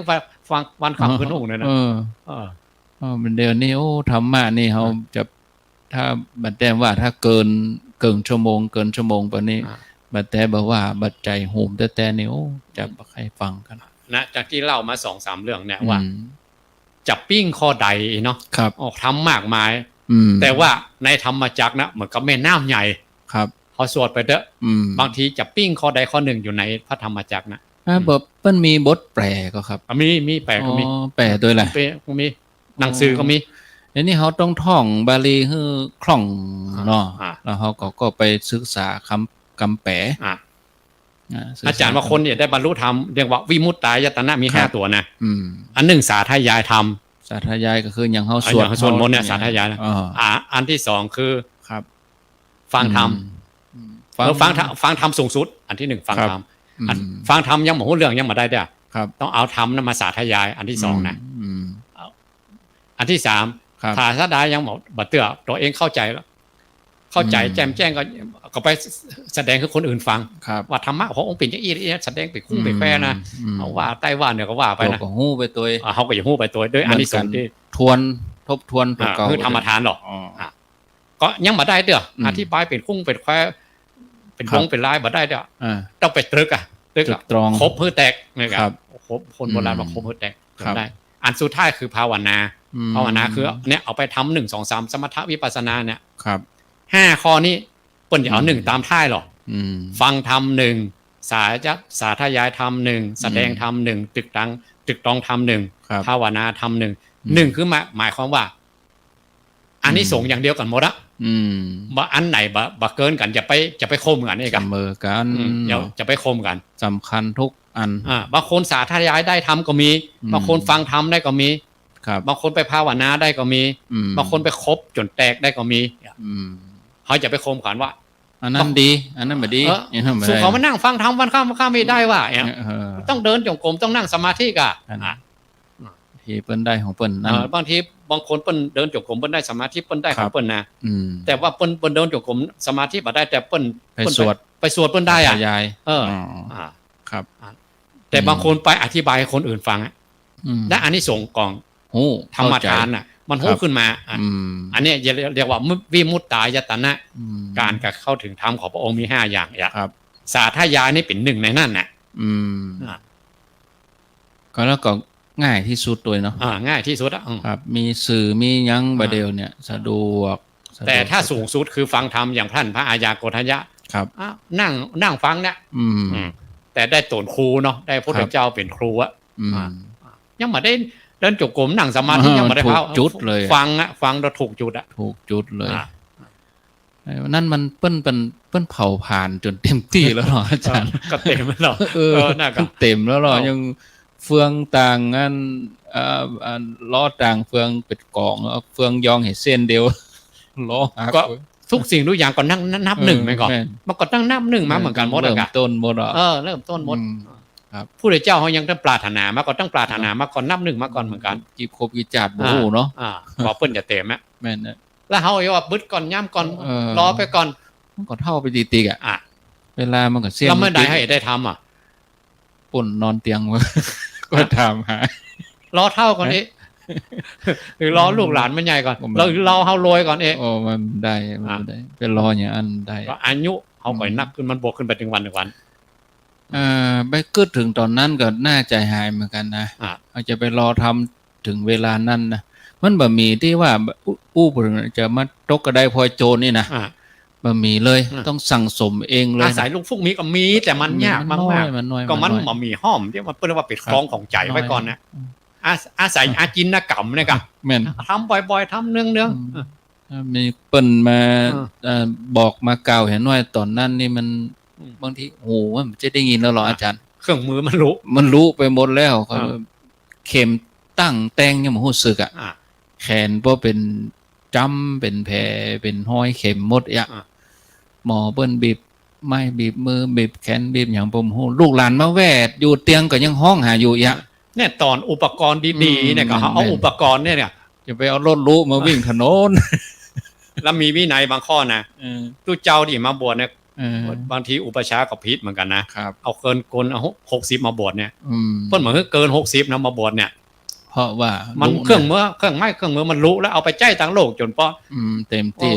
แล้วเอามารู้แล้วมาของมาพิจารณาของละเอียดอ่อนน่ะท่านพระครูผมก็บรรปลายชีวิตเนาะใครมาอยู่วัดเปิ่งท่านพระครูคืออบรมสั่งสอนสักน้อยเนี่ยอาจารย์ว่าได้รูปหน้าป้าจมูกล่ะผมก็กินก็ทันอันนั้นหกก็สร้างอันนี้ก็สร้างเต้ามาคลกขอเตี้ยวจงกรมเมื่อผมได้เดินจงกรมอันส้วมนี่ผมก็แปลงคืออาจารย์นะกุฏินี่ก็แปลงอาจารย์จำเป็นนะกันบวชเรียบร้อยก็บ่เอื้อละจะมาเดินจงกรมลุกก็โอยนั่งก็โอยแล้วกันนี่ลุกกาลำบากจะอย่างจะเตี้ยวกันหลายๆอย่างเนาะเวลาไปทำพิธีที่ไหนจะนิมนต์ตุลุงไปท่องมันมาได้อะถามคนเท่าละเปิ้นมันมาได้เองเพราะหัวสมองถ้าตามโลกมันว่าขึ้นมันหมียักษ์มาฮับแล้วมันบันทึกอ่ะบันทึกแล้วครับมันมาได้อ่ะพ่องอะไรได้กันถึงมาได้ครับก็น่าอินดูกันนะก็น่าอินดูครับกันเนาะเพื่อหูขิงน้ำปิงบ่แห้งโบราณว่าก็เมื่อหนุ่มเขาไปอย่างเอกเนาะก็ทำมาหากินเรื่องครอบครัวซะว่าหากินพ่องขอยกตัวอย่างเลยเนาะมีแม่เฒ่า2คนไม่ใช่แม่เฒ่าเนาะพ่ออุ้ย2คนเนี่ยครับไปเฝ้าพระองค์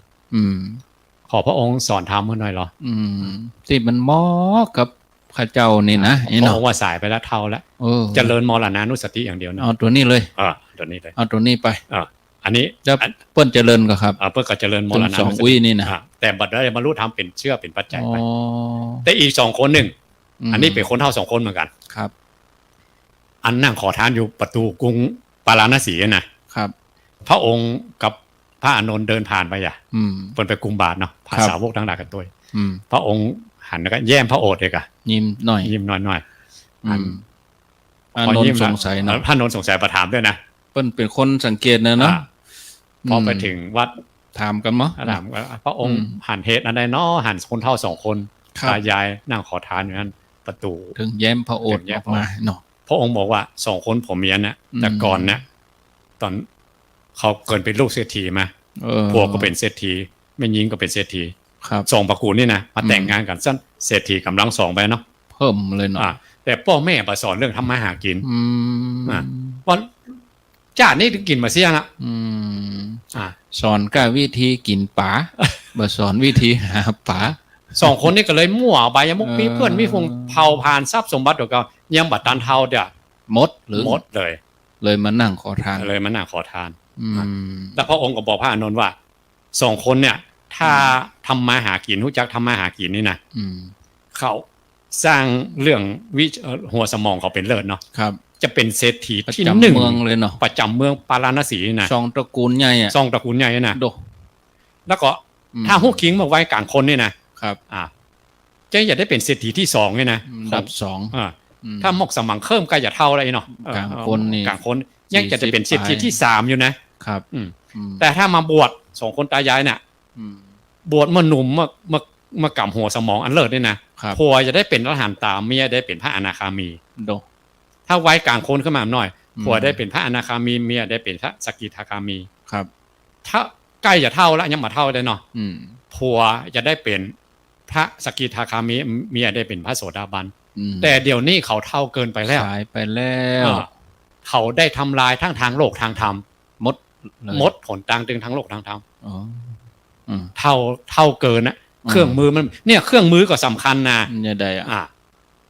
ตัวอ่างก็ขนาดพระองค์ยังพระองค์ยังแย่งพระโอษฐ์เนาะพระองค์ยังปล่อยว่ามันเกินไปแล้วมันเท่ามันครับแต่พระองค์ถ้าฮู้คิงเนาะเอาฮู้คิงมักเท่าแม่ได้กับได้อยู่สักน้อยอยู่ก้าบ้านเพราะนั้นพวกเขาทั้งหลายจะไปฮู้คิงมาเท่ามันเอามาได้นะไม่ใช่ว่าลอยๆพระองค์ว่าเองพระองค์แย่งพระโอษฐ์ใส่พระอานนท์เลยนะครับไม่ใช่แย่งพระโอษฐ์ใส่พระอานนท์แย่งพระโอษฐ์พระอานนท์สังเกต2ตายายฮะครับ อ๋อเอาก็เอา เอา ประพฤติ ว่า ป ได้ ฏิบัติกันไปแล้วก็นอกจากจะสวดบทที่ท่านพระครูได้ยกตัวอย่างมาคือธรรมจักรปวัตนสูตรแล้วเขาก็ยังได้เห็นรู้ว่า วันอาสาฬหปูจานี่เกิดพระสงฆ์เนาะรูปแรกเกิดขึ้นในพระพุทธศาสนาคือพระอัญญาโกณฑัญญาคือตอนนั้นเปิ้นจากพราหมณ์เนาะแล้วก็ขอบวชเลยแหละพระเจ้าก็เอหิภิกขุปสัมปทาเลยเนาะพระองค์ได้บวชให้มีพระสงฆ์แล้วก็เฮาทั้งหลายในฐานะที่เป็นพุทธศาสนิกชนเป็นเจ้าพุทธเนี่ยเฮาจะน้อมระลึกนึกถึงกุลอันยิ่งใหญ่ของพระพุทธองค์กุลอันยิ่งใหญ่ของพระสงฆ์นี่จะได้ครับนอกจากที่อาจารย์ได้ยกตัวอย่างมาเนี่ยครับอันนี้บูชา2เนี่ยนะในนักธรรมมีหรอกครับบูชาโดยการอามิตรบูชากับปฏิบูชาอามิตรคืออย่างครับเขาบูชาโดยบอกไม้ถูกเทียนสิ่งของต่างๆเนี่ยที่วัดประจำทุกวันโกนเนี่ยคือขอแม่บ้านมาจัดดอกจัดดวงจัดดอกไม้สดนี่ได้กรรมจากหลวงพ่อจำเนียนหลวงพ่อบอกว่าอันนี้หลวงพ่อว่านะครับเมื่อกับเปิ้นสั่งเขาอันเนี่ยเปิ้นอู้มันก็อู้ไปเขาก็สังเกตนะเพราะว่าถ้าได้บูชาดอกไม้สดเนี่ยดอกไม้สดนี่จะแสดงธรรมให้เขาดูหันเนาะหันว่าวันแรกนี่สดใสมันก็จิตใจเขาเบิกบานเนี่ยครับวันต่อไปเขาได้ไหว้พระสวดมนต์กันให้สังเกตใบไม้มันจะเหี่ยวดอกไม้มันจะเหี่ยวไปเนาะคืออันนี้สงว่าเหมือนกิเลสเขาแห้งไปแห้งหายไปลุดไปล่วงไปเหมือนคือได้หันอันนี้จังเหมือนกับดอกไม้แสดงธรรมของเขาครับถ้าดอกไม้พลาสติกนี่มันอย่างงามตลอดนะมันมาหันอันนี้จังดอกไม้สดดอกไม้สดครับพอได้ยินกรรมหลวงพ่อว่านี่ก็ตั้งหันมากันเลยบูชาอาจารย์เอาไว้เมินนะครับศีลหนึ่งเลยศีลหนึ่งข้ามไปศีลหนึ่งข้ามไปศีลก็เปลี่ยนในภาษานี่ถ้าเราสวดตึงวันเราก็หันเลยเนาะมันพูดเปลี่ยนวันศีลวันนี้แห้งไปเลยเนาะหันชัดเนาะหันชัดเพราะว่ามันเปลี่ยนอ่ะงามตอนวันศีลนะงามพระสัทธามากับหันดอกไม้งามตลอดดอกไม้สอนธรรมเนาะสอนไม้สอนธรรมนี่หลวงพ่อเพิ่นว่านะบางช่อบางใบก็หล่นช่องหน้าเลยก็สวดโป๊กก็หล่นช่องหน้าบางทีสุมาเดี๋ยวครูสอนนักธรรมเขาก็อันแบบประเดี๋ยวเนี่ยยังเอาธูปเอาเทียนอย่างบูชาหน้าโต๊ะหมู่ไปกดสวิตไฟแป๊กเนี่ยมันบัดใครตรงกันนักธรรมได้ไหนนะอันคือว่าเอาง่ายว่ามันมีเขาอยู่ในห้องแอร์กันอำนวยความสะดวกสบายกันควรกันครับแต่ในนักธรรมเป็นว่าควรจะเนี่ยเทียนก็เป็นเทียนกันให้ได้บูชาเทียนเนาะธูปก็เป็นธูปพระผู้ผ่านราชานะเทียนกับบูชาเนี่ยโดยแสงสว่างกดสวิตไฟนะมันง่ายลงไปแล้วก็นักธรรมมาเกี่ยพิษสอนนักธรรมเทียนบูชาอะไรธูปบูชาได้มันมาเกี่ยลบคำสอนมูนี่หมดอ่ะก็เอาเป็น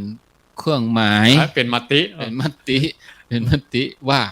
เป็นนี้แทนกันเนาะแทนกันตามสมัยไปเนาะจะทำความดีให้มันหนึ่งก็ได้หรอวันโกนวันสมมติว่า15 ค่ำกับวัน14 ค่ำ8 ค่ำกับวัน7 ค่ำอาจจะรวมกลุ่มกันไปปฏิบัติไปเพียววัดเพียววาล้างห้องน้ำเพียวศาลาก็ได้เนาะได้หมดมีนะหลายวัดที่โยมเปิ้นเข้าใจนะ4-5-6 คนไปแทบจะบ่ต้องได้อย่างก็ถึงเวลาเปิ้นก็ไปกวาดเพียวไปเจ็ดถูไปทำความสะอาดเปลี่ยนน้ำใส่น้ำหยาดน้ำยางวันพุกเปิ้นจะมาวัดมาวาเอาทำความดีแล้วก็ในห่วงเดือนกรกฎาคมนี่วันเป็นเดือนนั้นเฉลิมพระชนมพรรษาด้วยเนาะวันที่18 กรกฎานี่ทำความดีเพื่อความดีเคยมีโยมถามว่าไปวัดได้ยังบางคนนี่ก็ตั้งเป้าไว้สูงกันนะอาจารย์ไปตลอดไปวัดแล้วเนี่ยอย่างเข้าถึงบัดโจกดีบางคนก็ตั้งเป้าไว้สูงแล้วก็คือว่าคาดหวังไว้เยอะไว้นักไปวัดแล้วจะทำมือเขาปลอดภัยจากโรคภัยไข้เจ็บพอว่าตัวเองประสบเหตุที่บ่คาดฝันสมมติว่าไปทำบุญอย่างตลอดละถึงเวลา ปุ๊บปั๊บมาเหตุที่บัน่าจะเกิดขึ้นตัวเองหรือคนในครอบครัวเกิดล้มป่วยเกิดเป็นนั่นไปกับบางคนก็จิตใจบ่มั่นคงปอ ไปโตด โตดทำบุญแต่ว่าบุญมีไหนบ่มาปกปักรักษาอย่างนี้เขาจะปรับจิตใจหรือว่าอธิบายคนทั้งหลายกลุ่มนี้จะได้ครับ เหมือนกับเส้นได้เส้นน้อยๆเนาะ ครับ จักออกมาวางเป็น100 เส้นพันเส้นอ่ะ อ่า ถ้าเขาบอกว่าจักเส้นที่10ออกมา100อ่ะค่อยเป็นหัวว่าเป็นอันใดแล้วก็ซะศูนย์กันเนี่ย มันมีในหมู่ มันไม่ไหนมาหัวเพราะฉะนั้นเรื่องกรรมเรื่องเวรเนี่ยมีแต่พระพุทธองค์ตนเดียวเท่านั้นนะ เรื่องกรรมวิบากเนี่ย ครับ กรรมและผลของกรรมเนี่ย อันไหนมันจะแสดงออกมาก่อนบอกฮู้อ่ะ เนาะ อ่า อันใดก่อนอันใดหลังหมู่ อ่า บางทีสิ่งที่เขาประสบปัจจุบันนี่มันด้วยกรรมที่เขาทำในอดีตชาติหรอกมันประจวบเหมาะพอดี มันที่มันจะโผล่ออกมา ต้องมาใจกันนะ อ่า มันต้องมาทดแทนกัน อ่า แล้วก็เขาจะเขาเปิ้นสบายใจอย่างใดอ่ะ อ่า ในหมู่กลุ่มวงญาติหรือว่ากลุ่มญาติโยมเขายะ อ่า ถ้าเขาบ่อธิบายถ้าเขาบอกเนี่ยโยมเขาก็จะสงสัยหรือว่าบ่ม่วนใจ บางคนนี่จิตเป็นพานไปเลยนะพานเลยหันหลังไปเลยหันหลัง แต่ว่าถ้าครูบาอาจารย์ที่เปิ้นฮู้จริงก็อยากแก้ได้แต่เขาบอกฮู้เขาบ่ถึง อืม เขาจะไปแก้กับบ่ทุกข์อีกอ่ะ ครับ เพราะเขาบอกฮู้จริงเนาะ ก็โอ้ไปทางธรรมะธรรมโมเรื่องอื่นไป ก็อากาศ ปลอบจิตปลอบใจกัน ต้อง เนี่ย ปลอบใจไปว่า มันทุกคนบัดจะมีก้าโยมจะเป็นอย่างนี้ อ่า เนี่ยทุกคนมีโอกาสได้เจ็บได้เป็นทุกคนมีโอกาสได้เป็นอย่างนี้หมดกุคนแหละ พอสมมาแล้วอาจารย์ว่านางปตาจารานี่ได้เป็น ก็ทุ พ ก ระ ที่ สี สุด ติ อะ มหาสาวกสาวิกาของพุทธเจ้านะ แม่น ผู้ อืม อันอย่างก็ผู้ทรงพระวินัยของพุทธเจ้านะเอตทัคคะเท่ากับพระอุบาลีนะ ก็ที่สุดของทุกวัดเราอ่ะ บ่มีให้เต้านางปตาจารานะผัวก็ตายลูกก็ตายพ่อแม่ตายหมดอ่ะอ่า ไปได้ทำข้อใดอะ อ่ะ เปิ้นไปได้ เขาก็ ทำ นึกว่าเขาก็ว่าได้เป็นรถหันตาบุญขนาดไหนขนาดนั่นน่ะ อืม พี่น้องอย่างตายโหงหมดเดียว อ๋อ แล้วให้เห็นปานนั่นเหรอ ก่อนเนี่ยก็พระพุทธเจ้าเปิ้นมีวิธีสอนอ่ะ อ่า อ๋อเนาะ อ่า เปิ้นบ่ได้ฮือ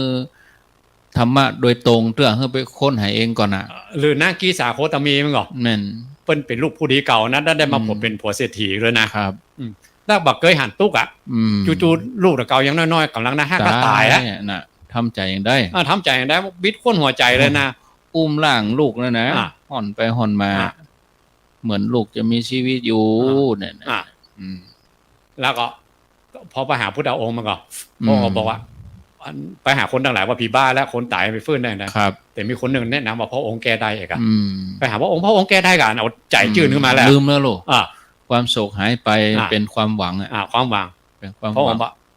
ไปหาเม็ดพันธุ์ผักกาดมาที่บ้านไผ่ที่บักเคยตาย ครับ แล้วพระองค์อย่ายั้ง อืม อืม ก่อนนั้นก็เลยลืมเนาะ ลืมอะครับมีความหวังแล้วหรอ ความโศกมีล่ะ อ่า มันต้องมีกันเนาะ อ่ะ พระเจ้าอู้ตรัสแล้วอะ บักคืนคำอ่ะ ไปซ้อมาจนได้ ไปได้ห่อนมันได้มาเหนือ มันได้ จนซบลูกตะเกาเน่าขำมืออะ เพราะว่าทุกคนเคยมีศพหมดอ่ะ อ่ะ เคยจัดงานศพหมด อ่ะ เคยพบการพลัดพรากหมดเลยอืม แล้วเขาคิดว่า ชาติสุดท้ายของนางกีสาโคตมี อืม เอทัทคะทางผู้ทรงจีวรนั้นเศร้าหมองไหมก่อน อืม สร้างบารมีตั้งแสนมหากัปบารมีเต็มเป็นทหารตา ครับ ลูกมาตายวะเหรอ คนนั้นน่ะ อ่ะ เนาะ แล้วภัยตุกเต้านางกีสาโคตมีอีกอ่ะ อืม อ่ะ ทุกอย่างมันมีเหตุ อ่า เนาะมีเหตุ แต่ตอนนั้น มี พ ปัจ ระ จัย องค์แก้ได้ เพราะว่าพระองค์หันเหตุอะพระองค์แก้ได้ ครับ อืม อืม ก็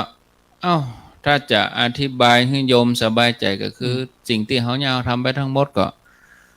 เพื่อความดี อืม แล้วก็เพื่อความสุขของตัวเขาเองนั่น อืม ความดีก็จะติดตัวเขาไป ความสุขที่เกิดขึ้นจากการได้เนี่ยได้ทำณปัจจุบันนั้น ถ้าย้อนหลังไปถ้าช่วงเวลาที่เขาทำทานที่เขาทำบุญนะเขาม่วนใจก่อเองอะถ้าเขาเอาตัวนั้นมาแก้ มันก็จะเบาไป แต่ทุกอย่างอ่ะ ผมว่าอาจารย์มันมีการเปลี่ยนแปลงไปหมดอะถ้าเอาเวลาเป็นตัวแก้นะ ถ้าจะโศกเศร้าเสียใจ เนอะ อย่างไรก็จ้ามันบอกเมินอะเวลาที่รักษา เหมือนเต็มที่อ่ะ ไปปะคนหนึ่งเหมือนลูกมัน ครับ เอาผัวมันตาย โอ้มันว่าอาจารย์โอ้มันลอยไปลอยมามันมาเข้าหู ครับมันทั้งประเทศยังเริ่มมัน มันเป็นสารพัดเล่าหน่อยเหรอเล่าหน่อย หนังให้อยู่สองหน้าหันเลย เออ ครับธรรมะจะดีอย่างได้ก็จ้างอาจารย์บรรยงเทศน์เนี่ยบ่หูเรื่องอย่าง บรรยงกับบรรยงได้ บรรยงอย่างบ่หูเรื่องให้หากันลูกอย่าง เออ ก็คือจริงของเปิ้นอ่ะ อ่า เพราะว่า จริงก็จริงแต่มันบันทึกมาเข้าหูเลยบอก แม่น ลอยไปลอยมาอันนั้น อันความผูกพันเนาะ อ่า ครอบครัว ความผูกพันสายใย อ่า ที่เฮาไปเทศน์เฮาไปหยังก็คือว่า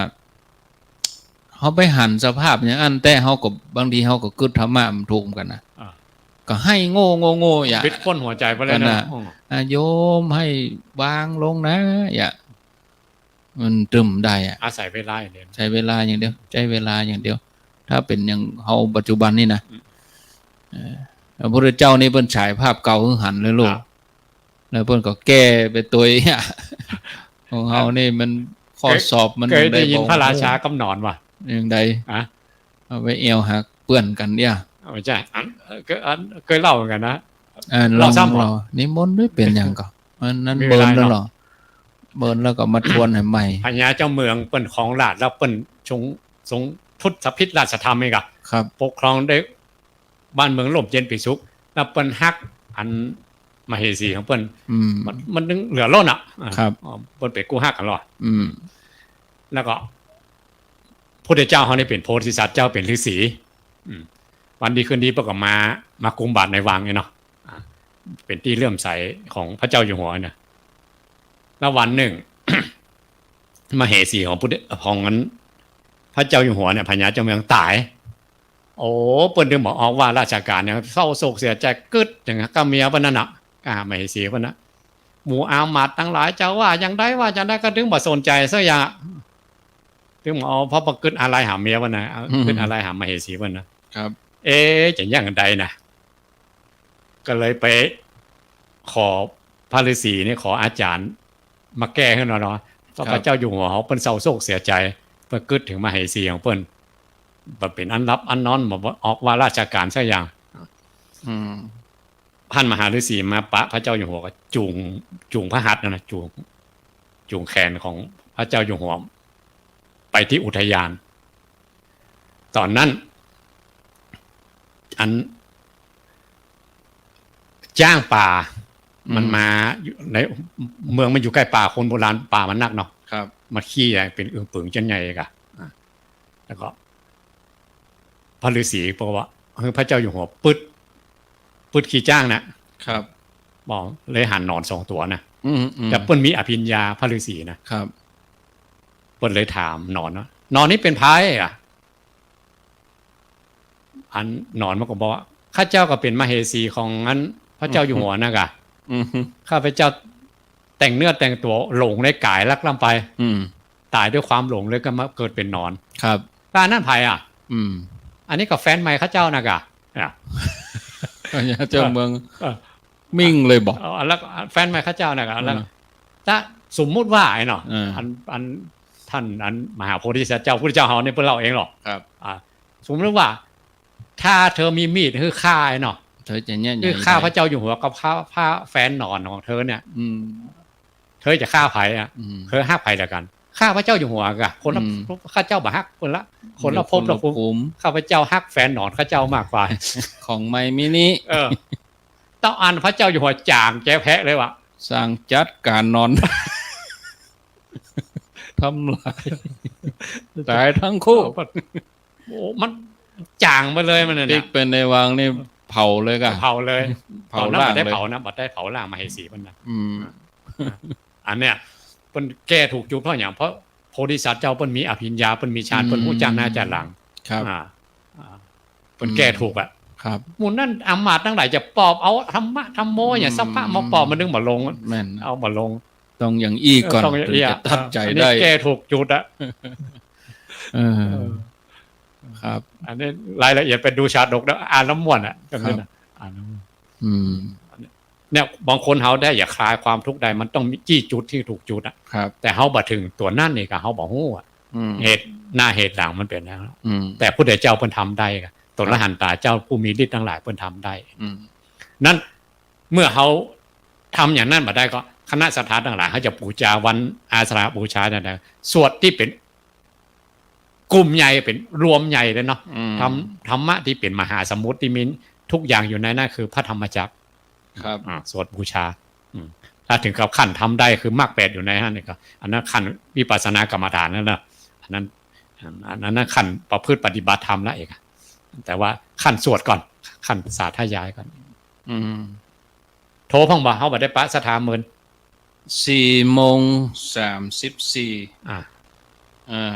ก็ได้อยู่ครับเดี๋ยวสถาเพิ่นโทรมาเนาะครับญาติโยมจะโทรมาก็จะเกียมโทรศัพท์อย่าก่อนเด้อศรัทธาทั้งหลายได้โทรมามาจะแจ้งผลการรับฟัง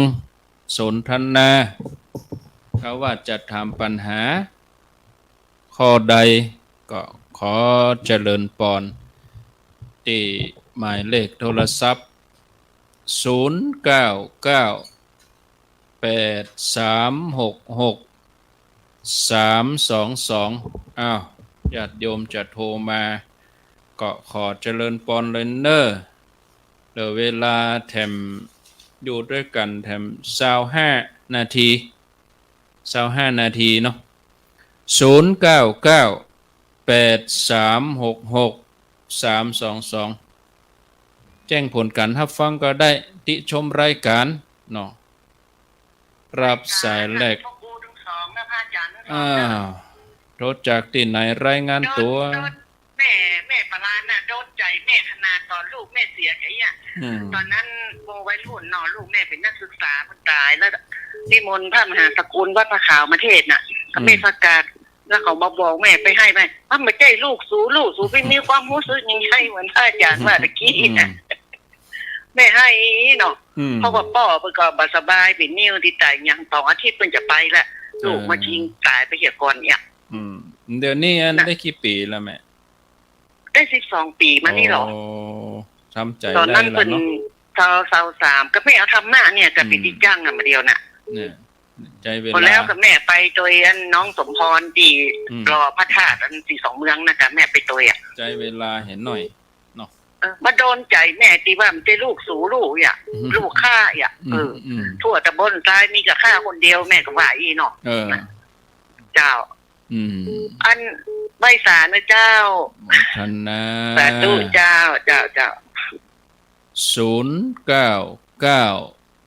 0998366322อันนี้เข้าล็อกตีอันตุลุงทองเปิ้นเหล่าเจียเนาะอันนั้นมันเมียคิงแล้วอันนี้มันแม่ฮะปู่จานก็เมียปู่จานตายแล้วก็อันนั้นแม่ทุเจ้าตายตอนที่อันเมียปู่จานตายนี่ทุเจ้าเพิ่นเป็นเพื่อนกันอย่าไปปลอบใจปู่จานอย่าไปให้มันเป็นธรรมดาเรียบร้อยไปทีแม่อันตัวเจ้าตายกับปู่จานมาปลอบหะมะตัวเจ้ามันเป็นธรรมดาตอนที่เมียเฮาตายตัวเจ้าว่าจะได้เกิดขึ้นตั้งอยู่ดับไปอย่าตัวเจ้าคิงก็ได้ค่ะอันนั้นมันเมียคิงอันนี้แม่ฮะตุลุงทองเพิ่นเล่าเนอะนี่ตะมามเลยว่านะเจริญพรมาสการเจ้าจากที่ไหนขอถามปัญหาหน่อยเจ้าโทษจากไหนเขาอันสกแปงเจ้าถามว่าที่เขามาโหอันอย่างกำแปงของอันบทตรวจพระธรรมอันธรรมจักรวันตสูตรน่ะตรวจก็บ่เป็นอย่างเนาะเจ้าก็สวดกับบาลีก็ได้เนาะเจ้าโหคำแปลก็สวดจนคล่องแล้วก็ก้อยไปเอาคำแปลมาลุนนะกะเดี๋ยวรอฟังอธิบายในวิทยุแห่งกรรมเนอเจ้านมัสการเจ้าจะเริญพรจะเริญพรว่าจะได้สาธุจากการนมัสการท่านอาจารย์สองพระองค์เจ้า รถจากที่ไหน ที่อยู่เมืองฝางบ้านแม่ถึงน้อยฟัง ฝา จาก ง วั แม่ ดพระ ศู พุท น ธ ย์ บาทอุดมเจ้า ในยินชัดดี ขอ ก่อ ถามคำถามท่าน เจิญ ว่าพุทธเตือมาเนี่ยแม่ก็ทำบุญวันเกิดเนี่ย มันถ้ามันตรงอีนะแม่ก็จะไปทำบุญหลายๆอย่างเคยว่ามูลค่ามาเทศในบ้านเฮาก็เป็นอันนี้ส่วนหาคนตายเนาะก็คือบุญวันเกิด แล้วอันนี้มันที่จะถึงวันเกิดหน้านี่มันก็ตรงกันดีแม่จะเอาธรรมจักรกับประวัตินสูตรนี่มาเทศแต่ลวดตาอันอย่างทำบุญคนที่เพิ่งเคยนอนวัดด้วยกันเนี่ยแต่แม่ก็ซื้อผ้าขาวมาละที่จะเอาไปทำบุญวันเนี่ย ได้ก่อเนาะแม่ถามว่ามาเตะได้ก่อ แม่ เนาะ จะเอานี่หมดสมมติว่าแม่เอา อืม นิมนต์ตู้คนมาเทศที่บ้านเนี่ยธรรมจักรกับประวัตินสูตรและจะอุทิศให้คนตายญาติพี่น้องปู่ย่าตายายเขาเนี่ย มัน จะดีกว่าเจ้าร อฟังในวิทยุเนอะ เพราะว่าแม่มันไปไหนมาได้ เพราะว่าไปวัดก็ได้ เพราะว่าประเดี๋ยว เป็น นี้ อย่าง จากที่คนไข้ติดเตียงที่บ้านนี่ก็ประเด็นนี้ก็ลุกเดินพอได้ท้องละเนี่ยจ้ะ รอฟังในวิทยุเนอะแม่เนอะ จากท่านนะเจ้าฟังจากวิทยุนะเจ้า ตู เจ้า เจริญพรสายที่สี่เจริญพร นมัสการเจ้า โทษจากไหน โอ้จังแม่ปงดอยสะเก็ด แม่ป่งว่าจะได้ดอยสะเก็ด แม่อยากถามว่า แม่สวดยังท่านเขาว่านั่นบัดได้แม่ถูกสวดอธิปิโสทุกวันอ่ะ อิติปิโสสวดอย่างเดียวได้ก่อธรรมจักรนี่สวดบ่ได้อีเนาะรอฟังในวิทยุเนอะ เจ้า โมทนาเอาบทใดได้พ่องอีเนาะเจริญพรจากที่ไหน เจ้านมัสการเจ้าทั้งสององค์เจ้า โทษจากไหน อันโทรจากแม่ลีนเจ้าต่อว่าโยมมีปัญหาสักหน่อยนึงเจ้า อำเภอแม่ริมกะ เจ้าแม่ลีน โอ้ฟังชัดดีก่อนนะแม่ริมอ่ะ หา ฟังชัดเจนดีก่อนแม่ริม เจ้าเป็นดีเจ้านั้นทางทุกวัน เจิญเลยถามหยังเจิญ 100 ปีเลยเจ้าอันว่าจะถามเวลาไปสวดธรรมจักรที่วัดเนี่ยเจ้าก็อันเวลาเพิ่นสวดถึงนั้นอสัญญาอสัญญีเทวาสัทธมนุษย์สาเวสุเนี่ยอันโยมก็ไม่ค่อยสวดไปเพิ่นเพราะว่าได้ก็อุ้ยว่าอันอสัญญาอสัญญีเนี่ยเพิ่นมันมีหูมีจิตเนี่ยมันก้อนตัวนี้ต้นตรวจนี่มันจะถูกต้องก็เพราะว่าโยมผมค่อยจะแน่ใจ รอฟังในวิทยุเนอะ เจ้าร อฟังในวิทยุเนอะ เจ้าขอบ สา คุณเจ้า ธุยกหูก่อนก็เดี๋ยวจะได้อธิบายยาวถ้าว่าเปิดสายต่อก็พอเวลาแล้วก็มีละเวลานี่นะศรัทธาญาติโยมท่านทั้งหลายปิดการฮับสายก่อนเนาะปิดโทรศัพท์ก่อนเนอโทรมากับติดแล้วนะทวนสายป่าลานสันทรายสายที่2สันกำแพงสายที่3แม่สูนน้อยเมืองฝางสายที่4ก็แม่โป่งด้วยสะเก็ดสายที่5แม่ริมเนาะเอา5สายสายแรกบ่มีคำถามแต่ว่าเคยสูญเสียมาแล้วเดี๋ยวนี้10 กว่าปีแล้วก็ใจก็ปรับได้ดีปกติแล้วอาศัยธรรมะเนี่ยเป็นตัวหล่อเลี้ยงจิตใจชโลมจิตใจแก้ไขไปลืมความสกใสไปได้สายที่2สันกำแพงเป็นคำถามว่าเฮาบ่ฮู้กำแปบทธรรมจักรนี่นะบ่ฮู้กำแปเฮาจะสวดไปได้เรื่อยๆก็เฮาบ่ฮู้คำแปนี่ครับจันทร์บ่ฮู้ครับ สวดแล้ว สวด แปล สวด บ่ ได้ ได้ ที่สวดก็สวดไป อ่า อยากจะฮู้คำแปลเขาก็ไปเปิดอีกทีหนึง ครับ แบบ เปิ้นตึงมีหรอ มัน เนาะ มีเฮาไฟหู้หน่อยเนาะ ครับ ไฟหู้หน่อยมีหมดในเน็ตในอย่าง หรือไปยื ห ม นังสือก็มี สวดมนต์แปลถึงมีหรอก ก็เลอะ อ่ะ ครับ ถ้าว่าบ่แปลเฮาก็สวดบาลีไปติ๊ก อ่ะ ๆเฮาก็ไปแปลเอามารูนเนาะ อ่ะ เนาะ อันอย่างใดก็ มันถึงจะเข้าใจ ธรรมะของพระองค์เป็นอัปปมาโนยาประมาณ ครับ อ่ะ ได้สวดไปเลย สวดไปเลยสวดไปเลย แม่ศูนย์น้อยทำบุญวันเกิดตลอดทุกปีมาปีนี้จะเวียนมาบรรจบครบแล้ว ก็อยากจะเอาธรรมจักรกับปวัตนสูตรเนี่ยนิมนต์พระเปิ้นมาเทศน์ที่บ้าน จะได้ก่อทำบุญวันเกิดครับ ทำบุญมาเกิดนี่ได้เนอะอันที่งานมีสอง ดีนะ อย่างนะวางว่ามงคลกับงานมงคลนะ ว่ามงคลเนาะ ว่ามงคลคือทำบุญผีตายอย่าง ครับ 5 วัน 7 วัน100 วันหรือทำบุญกระดูกให้ ทาน นะ ข้าวสังเนาะ อ่ะ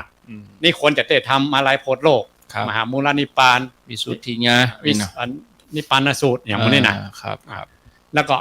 ธรรมจักรนี่ควรจะนิมนต์ครูบาอาจารย์เทศน์ในงานมงคลนี่กันเขาต้องเคารพธรรมเนียมด้วยนะครับ อ่ะ อืม ถึงแม้ว่าธรรมจักรนี่จะเป็นหม้อแกงตอง คือครอบคลุมดึงหมดอะ ครับ ฝ่ายท่วมหลังจ้างครูบาอาจารย์เมื่อวานอันนี้ส่งส์นะครับ แต่ว่าขนบธรรมเนียมนะ มันมาได้ เปิ้นต้องใจไปในงานมงคล เบิกเนตรปุ่นเนี่ย อ่ะอ่ะ ไข่ตาพระเจ้าอย่างเนาะ หรืออันที่งานที่เป็นมงคลนะครับ ครับ เอาไปทางนั้นเองอะ สืบชะตาเปิ้นก็เอาธรรมจักรนั่นเหรอ อ่า เนาะ เอาทางเนี้ย ครับ แต่ถ้าเขาทำบุญมาเกิดแล้วอุทิศไปหาผู้ตายแล้ว เอาคนแหม เต้ ย่าง สองผู้ อ่า เต้สองผู้ สอง แต่ตั้ง ผู้ เจตนาไว้กะ ครับ ทำบุญอันวันเกิดเจตนาว่าขอเอาพระ ตา ธรรม หา จักร พ่อหาแม่อ่ะ ตาหาพ่อหาแม่เขาเอา อืม ตั้งทำผีตายเนาะ ครับ อย่างอีกอะแยก เนาะ เอาแยกเอา มาไล่โพดด้านหาผีตายไปเหีย อ่า ธรรมจักรอันนี้ก็ทำบุญวันเกิดของเฮา ถ้ามีเวลาน้อยก็ยกเกณฑ์ตานไป ครับ ถ้ามีเวลาหน้าก็ขอ อืม ขอครูบาอาจารย์ได้เตดด้วย มีเวลาน้อยก็เอาทำใส่สังหั่นเหีย เนาะ เนี่ย อันนี้ก็เตดพร้อมกันยังเอา อันนั้นฝน150,000 ได้วะ ได้อันนั้นเป็นก็ได้นะอันนี้เพิ่นว่าเอาอันนี้ส่งส์มาได้ คนผูกไอ้นะ เอาอันนี้ส่งส์ เก้าใบปลายใบเนี่ย อ่า นิมนต์5ตนก็เอา5ผูก ครูบาอาจารย์โบราณเพิ่นแปลงคลอง อืม แปลงฮีดไว้แล้วเหรอ ครับผม อืม อ้าวแม่ปงโดยสะเก็ตถามว่า สวดอย่างที่ท่านเขาว่าเนี่ยแม่สวดบ่ได้มันยาวมันนัก อ่ะ คือธรรมจักร อ่ะ จะขอเอากะอิติปิโสได้ก็อย่างเดียวเนี่ย ไปเปิดดูคลิปของหลวงพ่อ พุทธานิโย ครับ วัดป่าสารวานโคราชนะ อืม หลวงปู่เพิ่นบอกว่า เอาบทแนวเนี้ยบ่เลิก ครับ คิดเต๋อแล้วเออ เออ กังครูบาอาจารย์ดุดเพชร ครับ พลอยอ่ะ เอาอย่างที่เฮาถนัดอ่ะ เอาเนี่ยเอาอันไหนที่เขาได้ก็ ครับ เอาเนี่ยกัน ที่เฮาคล่อง ที่เขาคล่อง บ่จำเป็นต้องเอาเหมือนเปิ้น แต่ ถ้าสวดบ่ได้ ถ้าโดยกว้างๆอ่ะ อืม ถ้าเขาร่างกายเขาดีสมองเขายัง ครับ ดีอยู่ ก็ เขายั ได้ งเอาที่มันบทใหญ่ๆ พยายามเอา เอา เนาะ เขาทำของใหญ่ได้ของใหญ่หรอก ครับ อ่า อืมเอาแม่ริม อืม แม่ริมถามว่า การสวดธรรมจักรกับปวัตนสูตรก็สวดไปเรื่อยๆไปถึงบทอาสัญญีเนี่ย อืม ป้าอุ้ยเปิ้นบอกว่ามาถึงบทนี้หยุด อืม บ่ต้องสวด อืม อาสัญญีคือว่ากลุ่มนี้นี่เปิ้นบ่มีจิตบ่มีหยังนี่ มันเป็นได้ครับาจารย์ อันเนี้ยอาจารย์ก็ทำแผงนี่ว่านี่เนาะ ครับ 31จันนี่นะ 31ภูมิ ในธรรมจักร อืม คำว่าสัทธมนุษย์สาเวสูงคือเอิญกันไปเป็นจันว่า อ๋อ ธรรมจักรของพระพุทธเจ้าบังเกิดขึ้นแล้วในโลกเนอะโอลาโลโอภาโสแสงสว่างเกิดขึ้น พระธรรมของพระองค์เกิดขึ้นแล้วในโลกเนี่ย แต่ละจันละจัน แต่อสัญญีพรหมนี่ถูกคมด้วยฌานด้วยสมาธิของอสัญญีเปิ้นน่ะ เปิ้นบ่รับรู้ก็ เปิ้น ครับ มารับรู้ อืม เพราะนั้นเปิ้นดับไม่อย่ามาสัทธมนุษย์สาเวสูงได้ก่อน แต่เฮาส ถ้าว ด ใน ได้ ธรรมจักรนี่บ่ควรจะสวด อืม บ่เจ้าบ่ควรบ่ต้องสวด แต่ถ้าในภพภูมินี่มีก่อน มี ถ้าในภพภูมินี่มี มี แล้วคุณของพระพุทธเจ้าแผ่ไปถึงก่อนเหมือนกับคนที่เปิ้นอยู่นอนติดเตียง หรือสลบไป ครับ แล้วหมอเปิ้นฉีดยาเข้าทางสายเส้นยางอะ อืม คุณของพระพุทธเจ้าแผ่ไปถึงหมดนะ อืม ทั้ง31ภูมิน่ะ ครับ แต่เขาบ่ฮู้ อ่ เขาบ่ฮับฮู้เขาอยู่ในฌานของเขา อืม อ่า แต่อสัญญีภพนี่มันดับไปอ่ะเมื่ออแต่ว่ายังบ่ถึงนิพพาน ครับ พอเชียงอำนาจของฌานของสมาธิของจันทร์มันฟื้นขึ้นมาต้องมาเวียนว่ายตายเกิดอย่างเก่าอ่ะ อืม อ่า อ๋อแสดงว่าป้าอุ้ยนี่ก็ อ๋อป้าอุ้ยเปิ้น เน็ตเนอะเน็ต อ๋อ เนอะ เน็ตป้าอุ้ยเปิ้นเน็ต ธรรมดา เปิ้นไม่ใช่ธรรมดา อ๋อยอมเนาะ แสดงว่าเปิ้นมีหูมีตาเปิ้นมีใจเองอะเปิ้นดับไปด้วยอำนาจของฌานเปิ้นแต่ว่าถ้าควบคุมของพระพุทธเจ้าแผ่อัปปมาโนแผ่ฉัพพนันรังสีของพระองค์แผ่ไปถึง31จันทร์ถึงหมดเลยแต่ว่ายังแม้แต่4จันทร์อรูปประพรม4จันทร์ก็บ่อยู่ในธรรมจักรนะเพราะนั้นในมนต์พิธีเปิดวงเล็บไว้หรอกเสียเฮาลืมมั้ยหรอเฮาลืมเฮาบ่ฮู้เฮาสวดไปเลยอ่ะก็บ่เป็นหยังมันแต่เฮาสวดไปแต่ว่ามันบ่ถึงเพิ่นบ่ได้ก็สวดไปก็สวดแต่ว่ามันจะขัดกับปริยัติว่าคำว่าสัทธมนุษย์เวสูงน่ะหมู่อาสัญญีพรหมนี่เขาสาธุบ่ได้เขาเอิ้นบ่ได้เองอ่ะมีมันมีอยู่แต่มันเอิ้นบ่ได้เพราะนั้นถึงคำว่าจั่นอัปปมัสนสุภากับเวหัพพลาพอข้ามไปเลยข้ามไปถึงอวิหาอัตตปาสุทัสสาสุทัสสีข้ามตัวอสัญญีไปเหตุใดถึงข้ามเพราะว่าเขาเอิ้นมาได้มันเอิ้นมาได้สัทธมนุษย์เวสูงว่าเอิ้นว่าธรรมจักรของพุทธเจ้าบังเกิดขึ้นแล้วในโลกแสงสว่างเกิดขึ้นแล้วในโลกธรรมของพระองค์เกิดขึ้นแล้วแล้วเนอะนั้นมันพุทธเจ้าไปต่อไหนเนาะแล้วมันต่อไปได้เพราะนั้นพอสั้นเวหัพพลาเอิ้นปุ๊บก็ไปถึงจั่นเสี่ยงหันก็ไปถึงจั่นไปถึงจั่นจั่นอย่างก็จั่นอวิหาข้ามไปอย่าเหตุใดอสัญญีถึงสัทธมนุษย์เวสูงเอิ้นขึ้นต่อไปบ่ได้เพราะเปิ้นมีจิตมีใจเอิ้นมาได้เองอ่ะเพราะนั้นเปิ้นว่าปู่อุ้ยว่าดีแล้วเหมือนนั่นมีโทรศัพท์แต่บ่มีคลื่นน่ะเนาะถึงเวลาถ้าไปจับมาได้เปิดฮับขึ้นมาได้ก็ได้มาอ่านอันนี้มาถึงเวลาเปิ้นอีเนาะเปิ้นมันก็เปิ้นรับไปเนาะคนรับไปฮู้เรื่องแบบเป็นแบบของฮู้เรื่องพุทธเจ้าแสดงธรรมมาจากเยอะๆอ่ะฮู้อ่ะจันอื่นเปิ้นฮู้กันหมดเนาะพอเวลาแล้วก็นิมนต์อาจารย์ท่านพระครูเปิดสายกับถ้ำตันนะครับนิมนต์อาจารย์ได้สรุปแล้วก็ปั่นปอนฮือศรัทธาแล้วก็จะได้ล่ำลาจากกันในเวลานี้ติดหน้าปุดหน้าก็จะได้มาปะกันแทนใหม่ครับขอนิมนต์ครับอนุโมทนาบุญกับคณะศรัทธาทั้งหลายที่ตั้งคำถามมานะโดยเฉพาะจันทร์อสัญญีเนี่ยกุลของพระองค์แผ่ไปทุกจั่นทุกภูมิเนอะนี่ได้แผงที่ท่านอาจารย์ท่านพระครูอภิวัฒนวิกรมตั้งวันนี้แต่ว่าเพิ่นเอิ้นมาได้ว่าได้ในธรรมจักรท่านบอกสัทธมนุษย์เวสูงเทวดาทั้งหลายพรหมทั้งหลายเอิ้นก็เป็นจั่นว่าพระธรรมจักรของพระพุทธเจ้าบังเกิดขึ้นแล้วในโลกเนี่ยมันเอิ้นมาได้เองอ่ะเนี่ยคำถามแบบนี้มันคนถามขม่วนคนตอบขม่วนเนาะขออนุโมทนาบุญกับคณะศรัทธาทั้งหลายเนาะวันที่7นี่เนอะย่ำบอกบุญคณะศรัทธาอีกทีหนึ่งว่าเอาไปร่วมกันในนามของวิทยุคลื่นสีขาวเฮาร่วมกันไปหล่อเตียนด้วยกันที่วัดพระธาตุจอมพอวัดของตุลุงดอยถึงเดือนสิงหามาฟังวันที่ฟังอย่างจากท่านอาจารย์ท่านพระครูอภิวัฒนวิกรมว่าเราจะไปต้านกันที่วัดพระธาตุพนมปีเปิ่งเกิดของวันเปิ่งปีวอกนะอนุโมทนาบุญกับคณะศรัทธาทั้งหลายทุกคนเด้อเอารายการสาระธรรมยามแรงวันนี้ปะกันเมิ้นนะเนาะหลายเดือนนะครับได้ปะกันวันนี้ได้มาปะกันวันแรกก็ใกล้วันเข้าพรรษาละเอาเหมือนกันนะนางอีเนอะตั้งเจตนาไว้ว่าในพรรษานี้3เดือนนี้ให้ทำอะไรอย่างมาเป็นที่เปิ่งที่ระลึกเป็นที่ยึดที่เหนี่ยวเป็นเสบียงบุญเป็นปลาเถยยังห่อเข้ากับตัวเก่าเกิดมาถึงจานให้บ่ได้เสียจัดเกิดให้มีได้เสบียงบุญให้ได้สะสมบุญให้ได้สิ่งที่เป็นสาระไว้กับเนื้อกับตัวตลอดพรรษานี้ตั้งเจตนาไว้ว่าภายใน90วันตลอดพรรษาให้ทำอย่างพอขออนุโมทนาบุญกับคณะศรัทธาทั้งหลายทุกคนเด้อสัพพพุทธานุภาเวนะโดยอนุภาพของพระพุทธเจ้าสัพพธรรมานุภาเวนะโดยอนุภาพของพระธรรมเจ้าสัพพสังฆานุภาเวนะโดยอนุภาพของพระสงฆ์เจ้าศรัทธาโสติภวันตุเตก็ขอความสุขสวัสดีทั้งหลายจงมีแก่คณะศรัทธาทั้งหลายทุกผู้ทุกคนเทอ